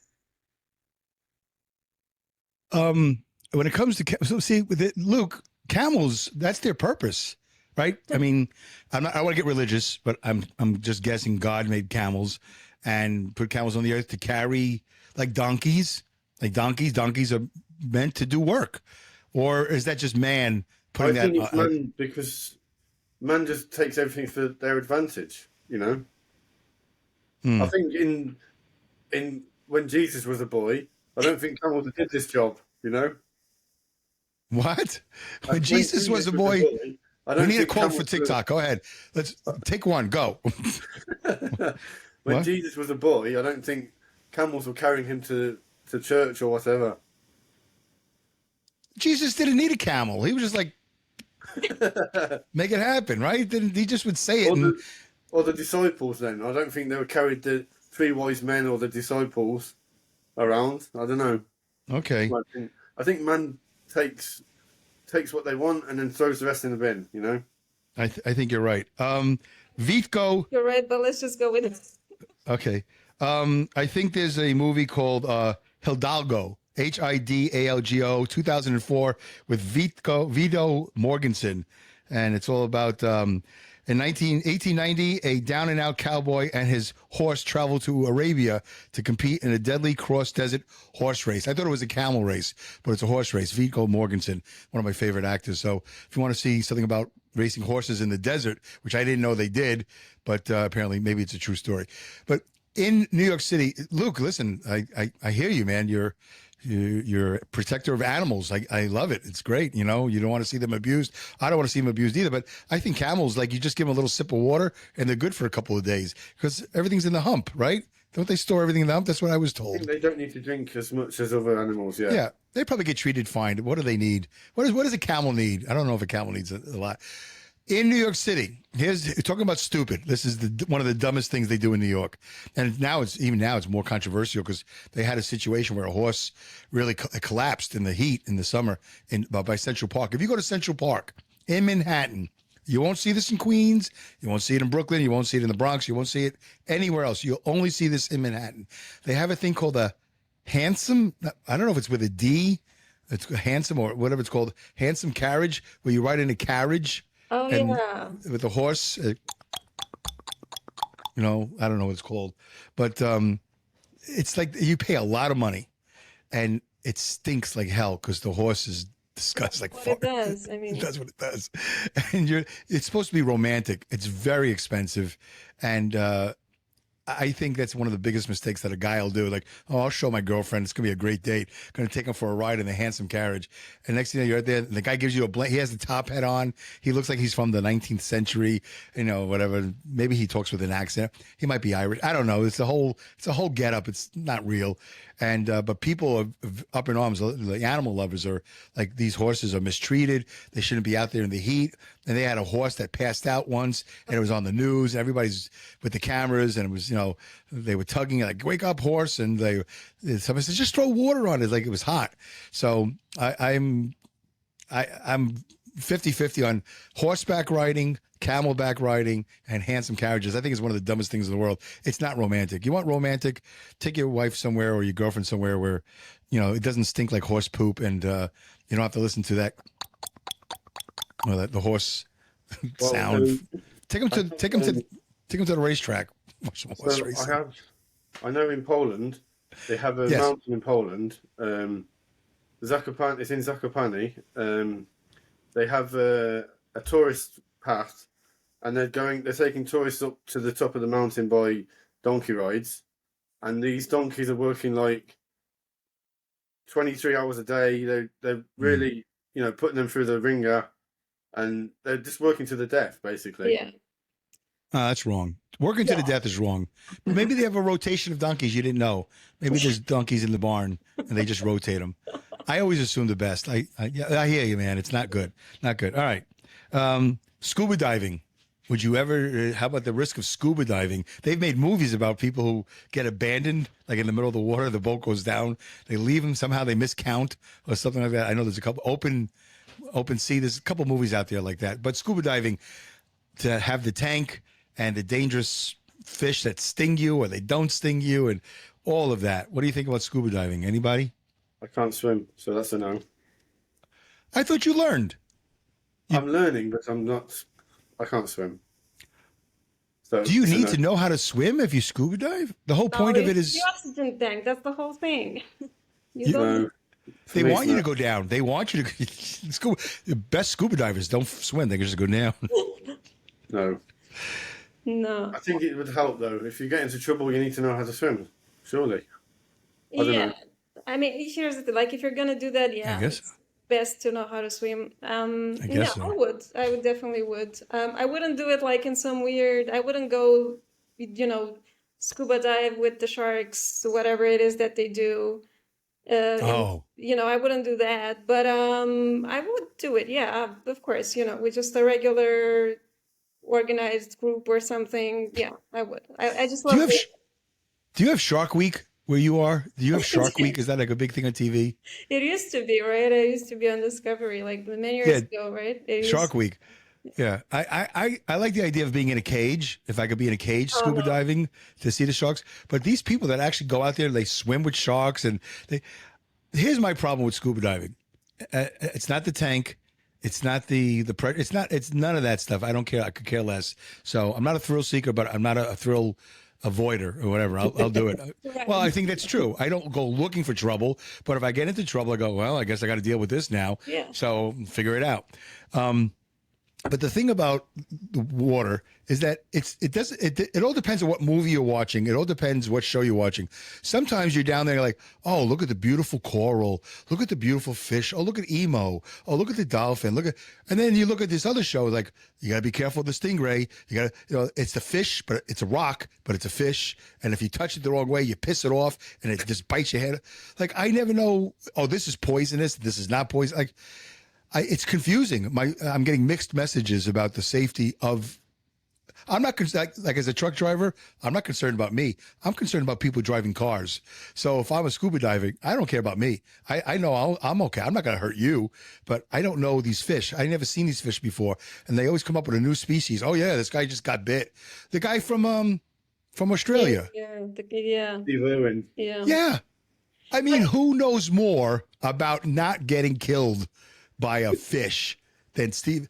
Right there, you're done. But the problem with him is he was in Australia. Like there's other places where you don't have to deal with all of the, sea life that can so easily kill you. There's other places where you can do it as well. But when you get used to these kind of animals every day, you start to become complacent, I guess. It's not even that you become complacent. It's just that you're so used to it. It's just normal. It's not that you don't take precautions anymore. It's just that they're so familiar to you. Like, why would you be scared? Well, probably the stingray that killed him probably had a name. It was probably his friend, Like, oh, he's not going to kill me. He's Skippy, my buddy. Skippy the the stingray. You know, I think you're both right. I think you're both right. And I think you're both wrong a little bit. I mean, yeah, I think if you get comfortable, you might get complacent. But again, at the end of the day, there's nobody, well, as far as we know, we can easily say there's nobody on the planet that we would expect to be more knowledgeable about how not to get stung by a dangerous stingray than Steve Irwin. 99% probability that when he goes in the water, he's not going to get stung. And guess what? He got stung. I'm going to go in the water. Go, oh, look. And you see a movie, you see a TV show. Oh, you could pet the stingray. Yeah, you could pet. Sure. Well, not that one. I wouldn't know the difference. Oh, you could go swim with the shark. Not that one. Not the torpedo nose shark, but the hammerhead shark. I don't know the difference between shark. Shark is shark. Shark is French for I'm going to eat you. I don't know. I mean, you know, so that's my only problem with scuba diving is that I got to be with somebody that I trust, like Captain Bill. I got to be with the Captain Bill of scuba diving, and I hope he's not a joker. I hope he's not like into practical jokes. Hey, see that rock? Touch that. You know, then also like I got purple piss in my face or whatever like that. So I'm glad you find it funny. To top it off, Steve Irwin's son is now doing the same job that Steve Irwin did. And his daughter. Yeah. Yeah. Bindi. He's, Yeah. oh, my dad got killed, but I'll be fine. Crazy. I think Crazy. I think All right. they both know the risks. I think that, and I think Steve Irwin also knew the risk, and you know that he loved it so much. I assume that he thought that it was worth it. Yeah, of course. And that's Full disclosure, the three of us don't know the full story. We weren't there, Yeah. so it happened a long time ago. But I'm sure his wife has something. I would hate to think that she's watching this and goes, "Hey, that's not right. You shouldn't be talking about Steve like that." It was, you know, whatever. It was an accident. I don't know how. Yeah, I don't know how you. Go ahead. Please don't sue us. Yes, don't sue us. We don't know how you would have an accident with a stingray. We're just three idiots. There you go. Okay, we don't know. There you go. we All should right, have the stingray on sometime. What's that? We should have the stingray on to get, you know, like the, Interview the stingray. Okay. Hiking. yeah, of Yeah. course, that's Yeah. what's the risk in that? Nobody has a problem with hiking. It Okay. depends on when you're hiking. It just like with scuba diving, you're gonna be scuba diving where in shark infested water, there's gonna be a risk to that. You're gonna do it Yeah. here, like, you know, off the coast of Italy, you're gonna be fine. You know, and same with hiking, you know, depends on, are you gonna be hiking near the volcano that's, you know, Right. Don't hike near the volcanoes or anything that has a stingray in it. Yeah. Or how about this? Have you ever seen those videos where the guys are hiking in California? Oh, we're just going on a hike. Mountain lion. mountain lion, yeah. Mountain lion. Yeah. Yeah. Don't hike when you have a 200-foot drop as well. That's Don't hike near cliffs. Yeah, don't hike your gloves, yeah. Right. Okay. All right. Yeah. I mean, you got to use common sense when you're hiking, but I would never expect a mountain lion. I guess you're supposed to go with bear spray or mountain lion spray or something. And, What? you know, What what's is that? that even? What is that even? What is mountain lion spray? What is mountain? Well, I assume if you're going to spray a bear with bear spray, it's the same spray you could spray a mountain lion. It's going to get them to run away. I don't know. You never heard of bear spray? They have bear I spray. did. I did, yeah. I don't. I think it's just has to be a joke. That it cannot work. What do you? Oh, no, it's true. They use this a works. lot in Canada, I think, this bear spray. It's a repellent. I don't know what it's made out of. Probably handsome carriage horse poo. I don't know. I have no idea. All right. How about this? All right. We are three. When Elsa's here, we are four lovely people. If we say so, Elsa always says we're lovely people. You're going on vacation, holiday, hiking, boating, cruising, whatever. You meet some people. They seem nice. Husband and wife, boyfriend and girlfriend. Let's sit at the table. Let's have dinner together, family style eating or whatever. How do you feel about meeting people and getting a little friendly? Here's the thing. I grew up in Eastern Europe. There's no such thing to me. Like I'm always 100% of the time gonna assume you want to scam me, or at best case scenario, you want to sell me something. But that's if I'm like in a very good mood that day. Like my first Wow. guess is like, no, these people are gonna scam me. They want to do something. Like I'm not doing any of that. No, it has to be like for me Wow. that it has to be like if we're all at like a business thing, a business conference, something, then sure, that's different because we're familiar with the context and we all know why we're there. But it's just some random people that I'm meeting. Nah. Well, No. For me, Okay. That's an honest answer. Very cautious. For Good. me, I've travelled quite a lot, and I've never had that moment where someone says, "Do you want to go for a beer? Do you want to go for food? Anything like that?" But when I go on walking tours when we're on holiday, and and you get talking to people, and I'm fine with that. But I wouldn't necessarily go for beers with them after or food. Yeah, talking, of course, Yeah. like we're all waiting in line at the museum, whatever. Of course, I'll Yeah. strike up a conversation with the person, waiting in line with me. But out of nowhere, just kind of just going to dinner, and nah, I don't think so. Well, as a matter of fact, when I go on a trip, I am always researching what is the scam they use in this place. And in Istanbul, they use a scam where a local comes up to you and says, "Do you want to go for some beers? Do you want to go to a nightclub? Do you want to go to a restaurant? Whatever." And some people go with them and drink a beer with them or whatever, and then after 3 or 4 hours drinking, they just disappear and leave you with the bill. And I thought, how would you fall for that? That's an idiotic thing to do. And then the next day, after I read this thing, I was on a walking tour, and there was a guy saying on the tour, like not a local, like I can't remember where he's from, India, I think, or somewhere like that. And then he said, "Oh, last night I got scammed. This guy came to me and said, 'You want to go for a beer?' And I went with him, and after 3 hours he disappeared." I'm like, don't you do your research before you go on holiday? Yeah, I would fall for that. I would fall for that. I would. I'd be like, "Oh, this guy's a great time. He just wants to have a good time." Yeah, I get it. I would never expect. And after 3 beers, I wouldn't even think about it. Like, yeah, we're just listening to Metallica, having a good time, or whatever. And I guess this guy had to go home. Had an emergency. I wouldn't think I'd be like, I don't know. I didn't get scanned. He had to go home. I'm sure he had a good reason. I'll never see him again. And I'm out a lot of money, whatever. But I don't drink, so that wouldn't happen to me. But that's interesting. I never heard of that scam. We should do a show. Scams all over the world. We'll put that down, Luke. We should have a segment because every episode Luke has something that people do that really gets to him, like that's annoying to him. Yes, like how can you be yes. so stupid to do it? Right. Like every episode you should have like the stupid thing of the day that we can just ask our listeners. How can you be so stupid? How can you be so stupid? That's the theme of the show, right? That's the title. Okay. So let me tell you a quick hiking story, and then I'll tell you a meeting other people story. I'm hiking in a trail right down the road. Everything's right down the road. Whatever. I'm hiking here in New York, and a beautiful view. It's a trail, and everything's fine. It's a little rainy. It's a little wet out, but it's fine. It's a good day. Everything's fine. Well, the rock trail, it was like bedrock, whatever. It got a little slippery. So I fell down on my butt. I fell down. No big deal. This is 20 years ago. What's that? It's not near a cliff. Not a cliff. Close enough, but not a cliff. So I just fell down. Because the rock was wet. I probably had horrible sneakers. I didn't have the right hiking shoes. My tread was worn out because I used to wear sneakers for 5 years before I didn't have any money. So anyway, I fell. Whatever. I fell. So here's what's happening. I'm sitting on my butt. I fell. It's embarrassing, but nobody sees. Whatever, 1 or 2 people see. I look to my left. I look to my right. I got to put my hands down to push myself up. True story. To my right hand, there's a piece of rebar sticking out from the rock. You know what rebar is? No.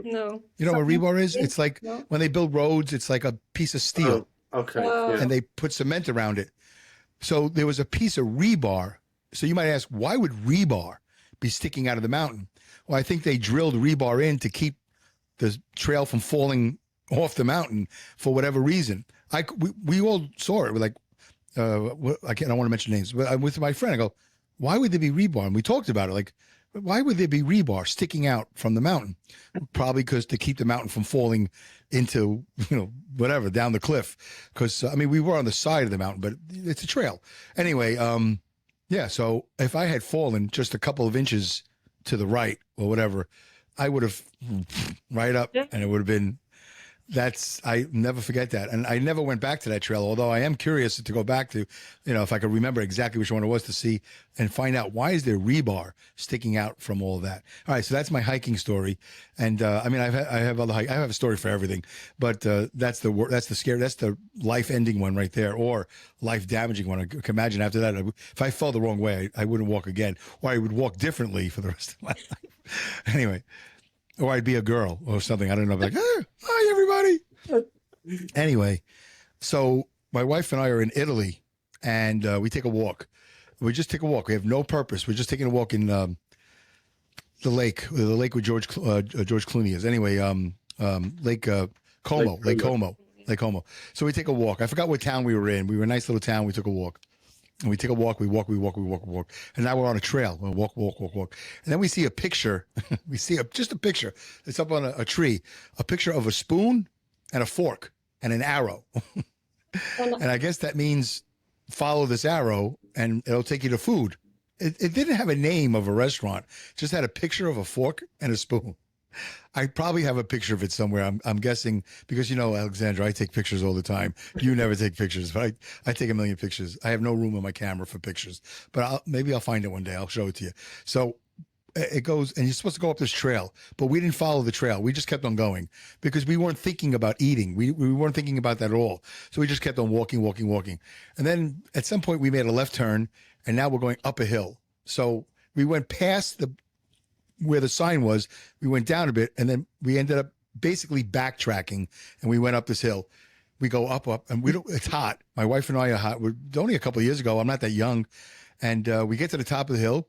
Lo and behold, restaurant, like in the middle of nowhere. It's so strange to even tell you the story. Like, boom, restaurant, Oasis, restaurant. And we get to the front door, and there's a sign. There's no cars. Nobody's there, but there's a restaurant. So we go in. And guess what?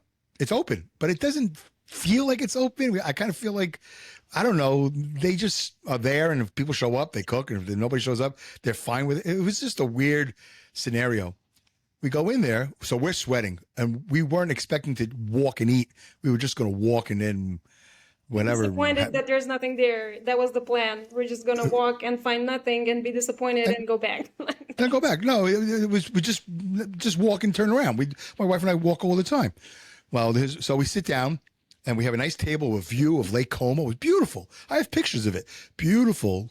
The restaurant was kind of shaky, but the view is beautiful, and they whatever flowers, and it was just really beautiful Italy sunshiny day. We're basically my wife and I are on a honeymoon of a sort because it's the first vacation basically in our whole married life. Anyway. 2 or 3 tables down is another couple, same age, like basically the same age, adults.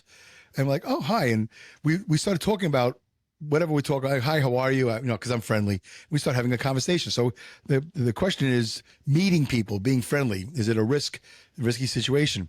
So maybe I was a little bit too friendly. So we start talking about, hey, how did you guys find this place? They go, oh, we saw the spoon and the fork.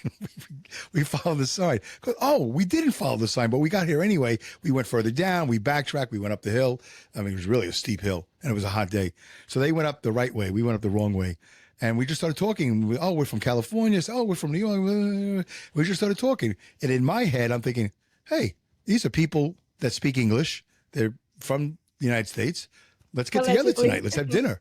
Let's be friends. This will be, we'll have this story about Italy and the food, the spoon and the fork and the stairs. And then, no, they didn't want to talk to us. They didn't want to talk to me. They didn't want to talk to us, and they just wanted to have their time. So I tried to be friendly. So the point of the story is I tried to be friendly. I tried to, create like this relationship that, hey, we met this couple and, maybe we'll see them again down the road. No. And they ate, we ate. And they went home and we went home and we went back the way we were supposed to. And it was kind of funny looking back, like, wow, if we had just followed that sign, we would have gotten there like a half hour. We wouldn't have been as hungry because it would have been a more direct route. But it's a beautiful, I have pictures of it. Maybe I'll share it one day. Beautiful set of stone, like ancient stairs, like this really strange, like, I don't know how it got built, but Lake Como was beautiful. And that's my story of meeting people. So I'm friendly. And I probably would have gotten taken by that guy who, if I did drink. And I'm susceptible to that. Listen, Luke put out an ad, who wants to be on a podcast talking about travel? I said, yeah, I'll do it. I don't care. I don't care. They did it. And look what trouble it's gotten me into. I'm confessing to all these crimes and misdemeanors. You got to look at other shows that we have on YouTube. All right. And eating. That's one of the last things we have on the list. What's your eating?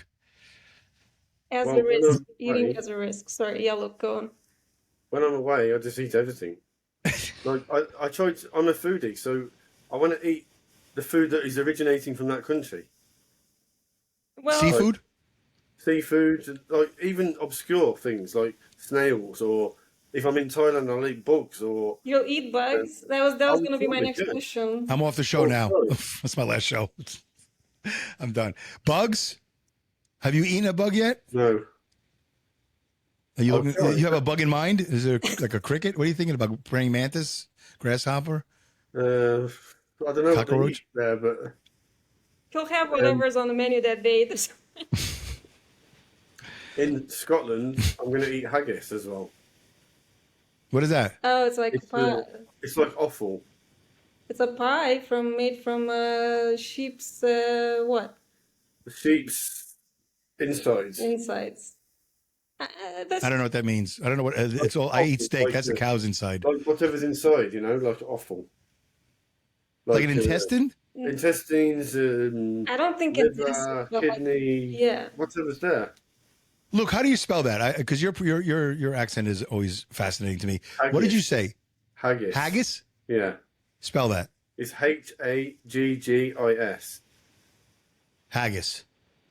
You want to go to Scotland and eat haggis? That's what they eat in Scotland. Yeah. And they eat deep fried Mars bars as well. They like- Okay, they that's- like well, that's deep fried okay. things. They eat that in South Carolina too. They have fried Oreos, fried Twinkies. That's nothing. I'm going to look up haggis. Alexandra, tell us about your food situation. What? That's sort of my food situation. Here's the thing, like I'm not a foodie. I'm gonna try whatever it is that they have. I'm gonna try a thing that looks, I mean, like, I'm definitely not gonna do the bugs. I'm not gonna eat the live lizard, whatever else they have in, East Asia. I'm not gonna do any of that. Turtles? No. Turtles? No. I'll stick I'm to not like eating the turtles. what? Sorry? Not eating turtles as well. No, Oh, you do draw the line, Luke. You Yeah. draw the line at turtles. it's I'm not I want to know what the eating- line is. That's what I'm asking. I'm not eating penguins. I'm not eating turtles. I'm not eating any beautiful animals. No. oh, so Does it's anybody eat penguins? Is penguins ever on the menu? Generalizing. Oh, okay.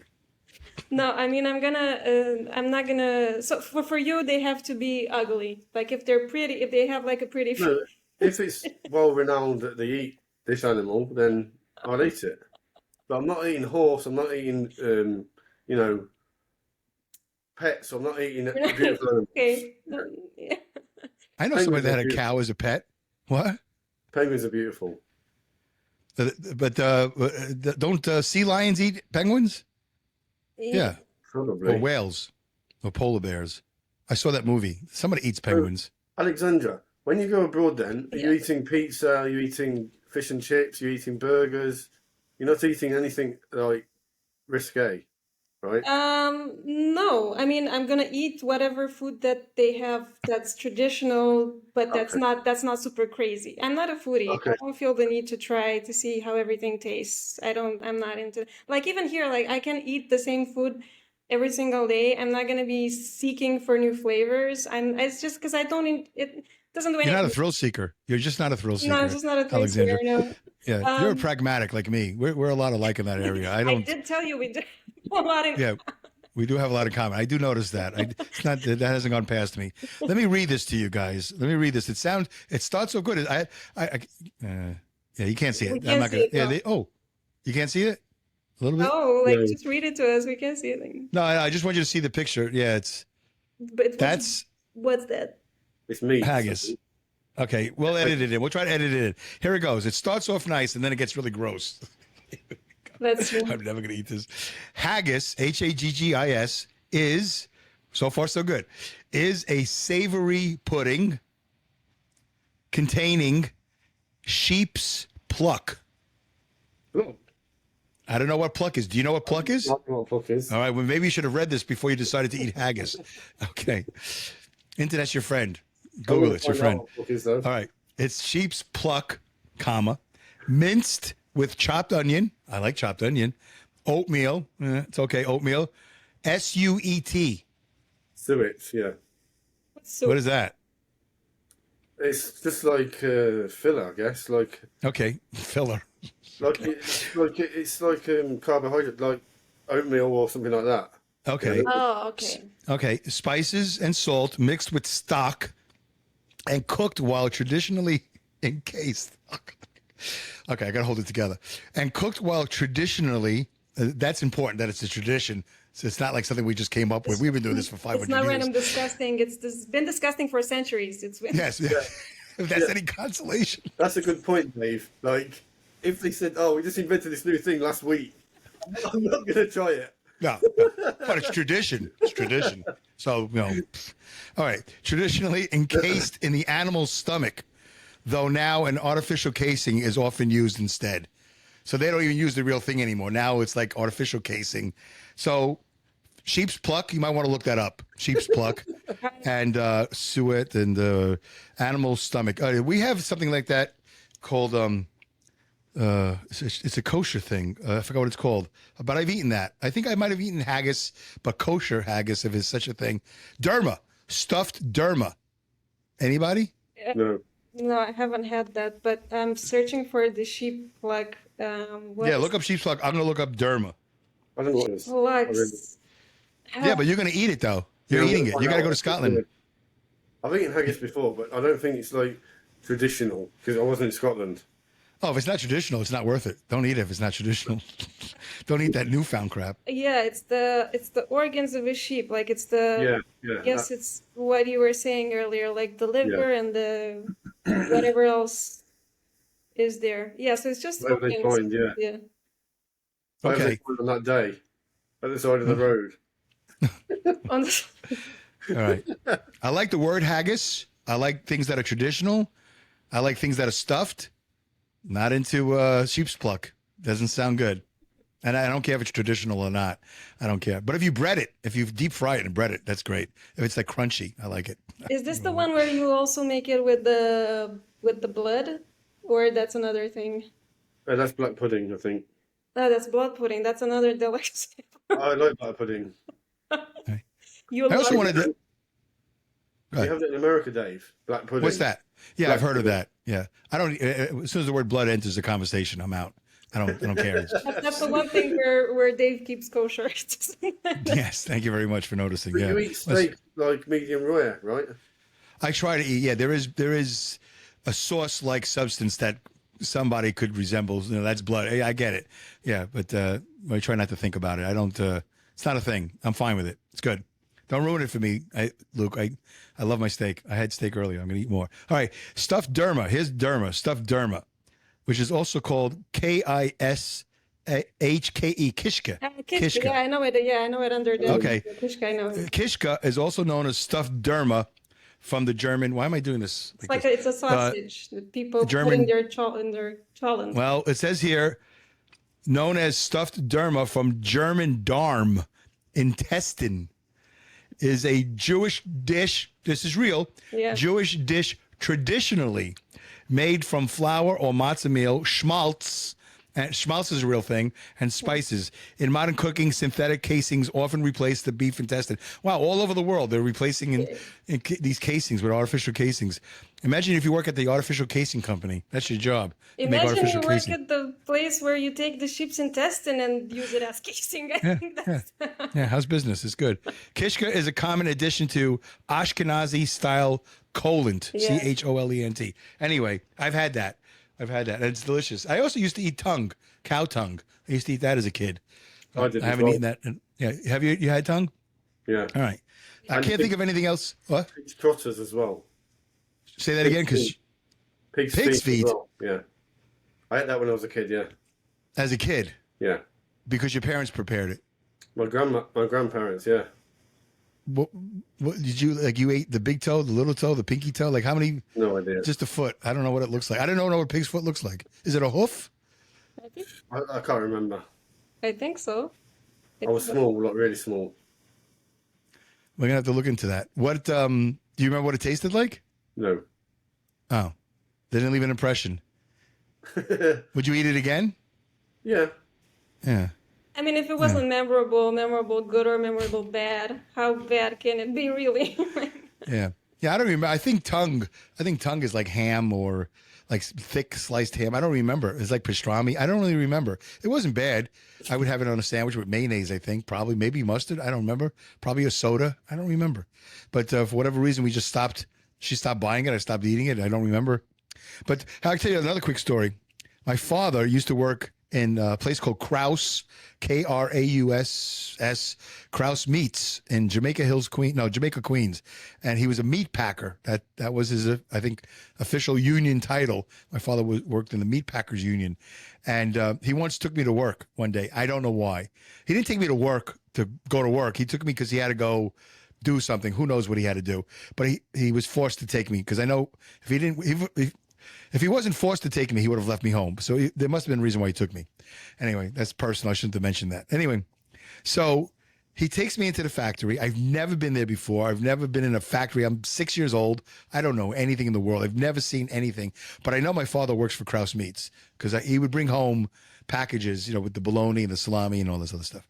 So he brings me into the factory, and there's a woman that comes to him.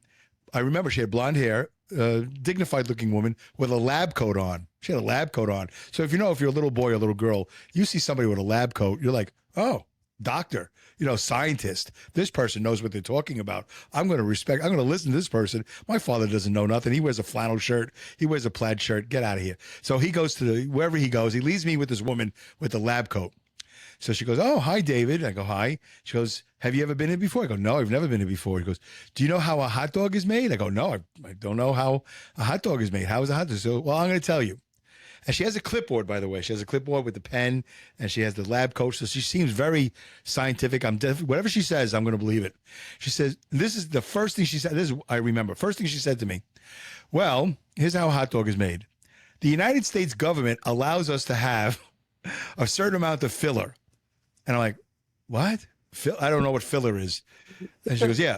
She starts off. This is how she started. No beef. She doesn't say beef. She doesn't say, sheep's pluck. She doesn't say anything that, would make sense to me. She says, the United States government allows us to have a certain amount of filler. She goes, we're also allowed to have this amount of fly and bug. And like, she goes down this thing. I'm like, why are you telling me I don't want to know that stuff. I want to know what's in a hot dog. Anyway, then she takes me to this big vat of the filler, and they're mixing up this big vat. It was pretty impressive. It didn't look like a hot dog. It looked like mush, like meal or something like that. And then she took me down the assembly line, and then you can grab a hot dog off, the line. It's hot and it's delicious. Somehow they take that and they go through the whole assembly line, and then when it comes to the end, it was delicious. But I just remember that was the first thing she said, and I remember being a little boy going, I don't want to eat a hot dog ever again. I was like, you just told me you started off with the United States government allows us to do this. I'm like, and I wasn't political. I was 6 years old. Anyway, so that's my food story. And I want to discuss one day in a later show what a foodie is. What is technically a foodie? Because I don't know if I'm a foodie. I know I'm like Alexandra. I'm not looking for thrills. I don't need a fancy plate. I'm not looking for adventure, and I'm a carnivore now. So my food groups are very, very small. And Yeah. I'm not all over the place, but I do prefer savory over sweet. I will say that. Too. Savory. Yeah? Look at Yeah, that. me too. All right. So when I visit you in Romania, Alexandra, we know that we're going to eat some very simple, non-thrilling food. Some very non-thrilling beef. It's my favorite thing in the world. It won't be haggis. I wonder what haggis cost. What do you pay for haggis? It has to be cheap. I would think it'd be cheap, right? Luke, that's your job. You got to find out. Not that cheap because it's the traditional dish of Scotland. I think it's probably the national dish. I don't know. Are you Probably. paying for the tradition? Probably, yeah. Can you get haggis in a can? Maybe, I wonder if you can get it in a can, like Spam. Oh my Just god, like that sounds disgusting. haggis. Emergency haggis in case you're on a helicopter and it's going down at your last meal or something like that. On a cruise ship. I don't feel good. Here, Nelly, have some haggis. You'll feel better. Put down that apple. Try some haggis. You'll feel much better. oh my You eat the god, apple. imagine having motion sickness and With eating haggis? Luckily, I don't have a story about that, so that's good. We'll skip over that. I can't think of what else is there that's dangerous. With travel, with anything you could think of. I think we covered a lot of the risks. Did cover a lot of the risks. People, places, animals, food, modes of transportation. What else is there? Hot air balloons. Oh, let's do yeah, that. That's a good one. That's Great job, Luke. All right, the show can go on for another half hour now. Let's, No, Hot I air think- balloon. I find that to be, if I could go first, Well- I think that's one of the dumbest. I don't understand anything. I have a relative that called me a couple of months ago. Hey, would you go up in a hot air balloon? Nobody wants to go with me. I go, sure, I'd go with you. Because I always say yes. That's like my impulse, by the way. We should discuss that one day. What's your first impulse? My impulse is, yeah, I'll do it. Hot air balloon sounds like a lot of fun. And then you turn on the TV and it's like a guy crashed into the electrical lines and burnt up and crashed and they died. And turned They into don't haggis. What's that? And turned into haggis. That's You're in that basket already, and they just cook. It's just, your insides, yeah, that's gross. Luke, hot air ballooning. You brought it up. What do you got to say? I would do it. Yeah. oh, you- Why? So when we was in Turkey last year, we wanted to go to Cappadocia and go to the hot air balloons, but we didn't do it in the end. It was too expensive. Like, we How was in expensive is- Istanbul. We was in Istanbul, and then it was like it's far away. Cappadocia is far away from Istanbul, so Oh, it's too expensive. it was expensive to get there.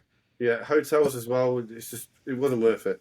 What does it cost to fly in a hot air balloon? Anybody know? What is that? No, I don't know. Probably the flying itself is not that much, but I guess it's not that accessible a place to go, right? I mean, you have to, like, probably I that don't costs a lot more just traveling over there. But they don't have a lot of equipment. It's not like they have rotors and blades and heavy machinery. Nobody that's a millionaire or a billionaire is taking a hot air balloon to the Hamptons No. from Manhattan. That would take you twice as long, 5 times as long. Listen, I don't understand.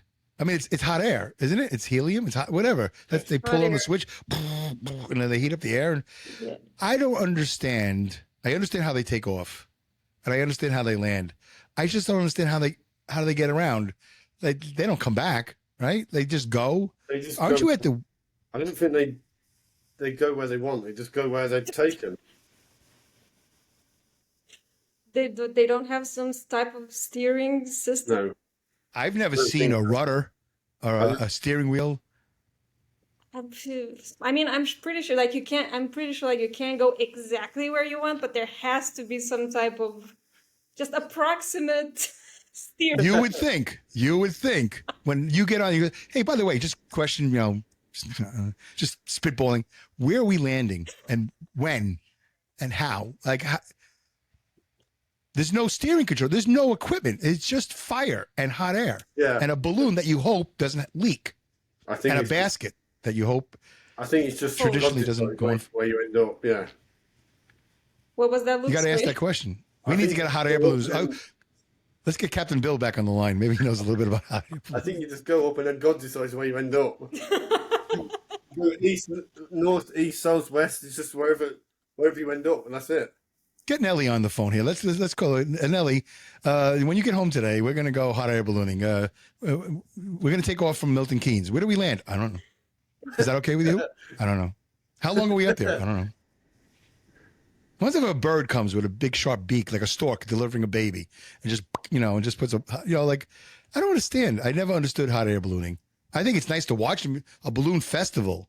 To watch a balloon festival, it's like, oh look, 20 balloons. They all look like different colors. All right, and then they leave, and you go, okay, well, I'm not waiting for them to come back. Like, what's Yeah. No, that's there's no such thing as a heroic return of a hot air balloon pilot. You just wave, all right, bye. Looks good. See you later. What else is there? I mean, really, I'm not trying to be funny. I mean, like, We're almost Go at ahead. 2 hours. huh? We're almost at 2 hours. Oh, really? Oh, this is a bonus episode. This is 2 episodes, Luke. You got a lot of work ahead of you. God bless you, man. Good luck editing that. All right, listen, whatever. You can make it into 2 episodes, really. That's it. I think we covered everything. I think we covered Yes. everything, yes. Well, if there's any Okay. risks that we left out, Yes. feel free to leave it in the comments below, and we'll address it with our by now traditional, is this completely idiotic or not? Like, because Right. apparently this is this is our way to categorize things that has come about. It's like, is this completely stupid, or is it Right. something that he would do? So, Yeah, right. Exactly. Is this stupid? Yeah, we want to know. Yeah, I think we covered everything, though. Trains, everything. Like, Yeah. those guys that take those roads down the side of a mountain, like in India, there's those. There used to be that show with the truck drivers, and they would be on the side of the road, and they have video. They have the buses. They have the skeleton of buses that have fallen traditionally, have fallen off the side of the cliff. So you got cliffs and transportation of those jitneys. I think they're jitneys or whatever, and that's stupid too. I mean, there's a lot of stupid stuff in the world, but when it comes to vacationing and worldwide travel, we try to advise you ahead of time, folks. So take it from us. Don't do stupid things. That's good. Traditionally, it's smart to not be stupid. I'm trying to end the show. It's a great way. Right. Yeah, it's a great way to end the show. All right. Click like, subscribe, Luke. Do your thing, and then we'll hit the stop button. So yeah, find us on Facebook, Worldwide Travel Podcast, Instagram, Worldwide Travel Podcast, Twitter, WWide Travel Pod, TikTok as well, Worldwide Travel Podcast. Yeah, click like, subscribe, and stick around for more episodes. Of Is This Stupid or Not? There you go. You just got the name. Alexandra saves you a lot of time, Luke. That's the name of this episode. See you later. See ya. See you, everyone.